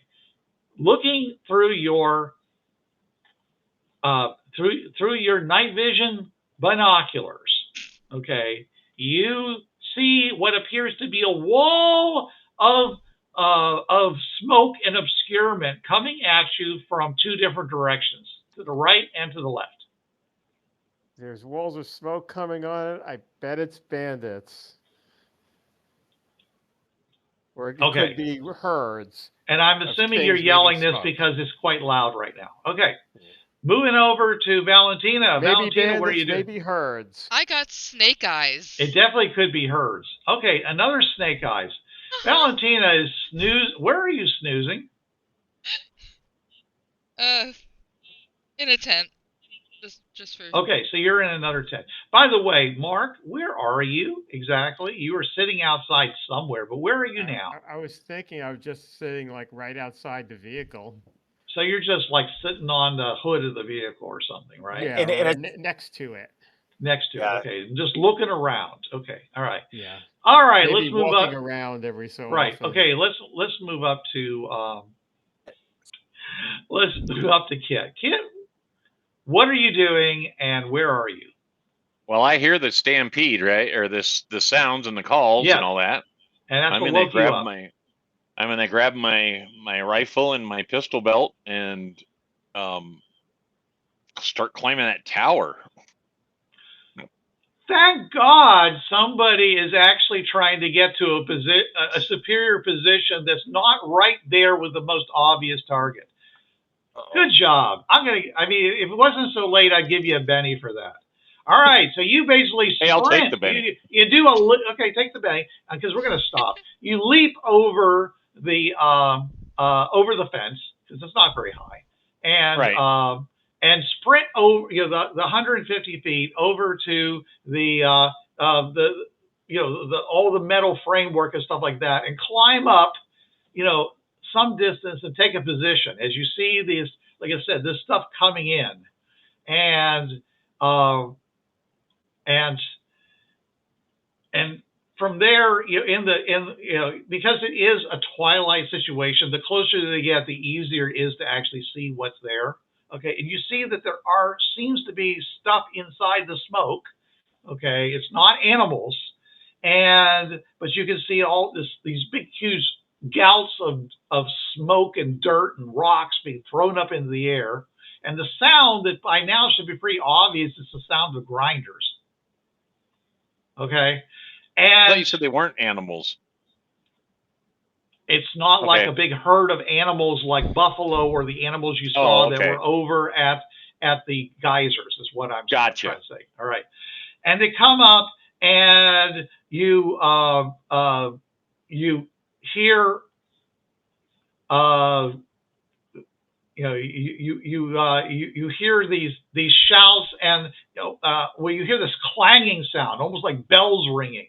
Rows and rows of, like the bells are on Santa's sleigh, ring, ring, ring, ring, ring, ring. Okay, and they stop, and the waves of smoke and dust just cross in between you two and over the party and everything else like that. And as the party falls down, you see there's like a dozen on each side of basically like sleighs with these long metal and bone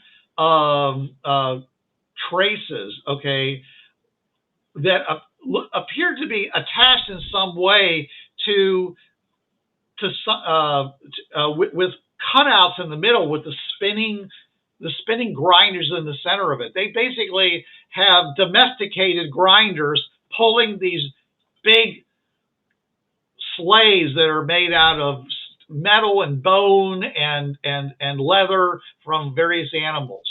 Cool. And with people dressed looking like raiders standing on the front of them, and spearmen on the side, and people probably behind them, and they stop,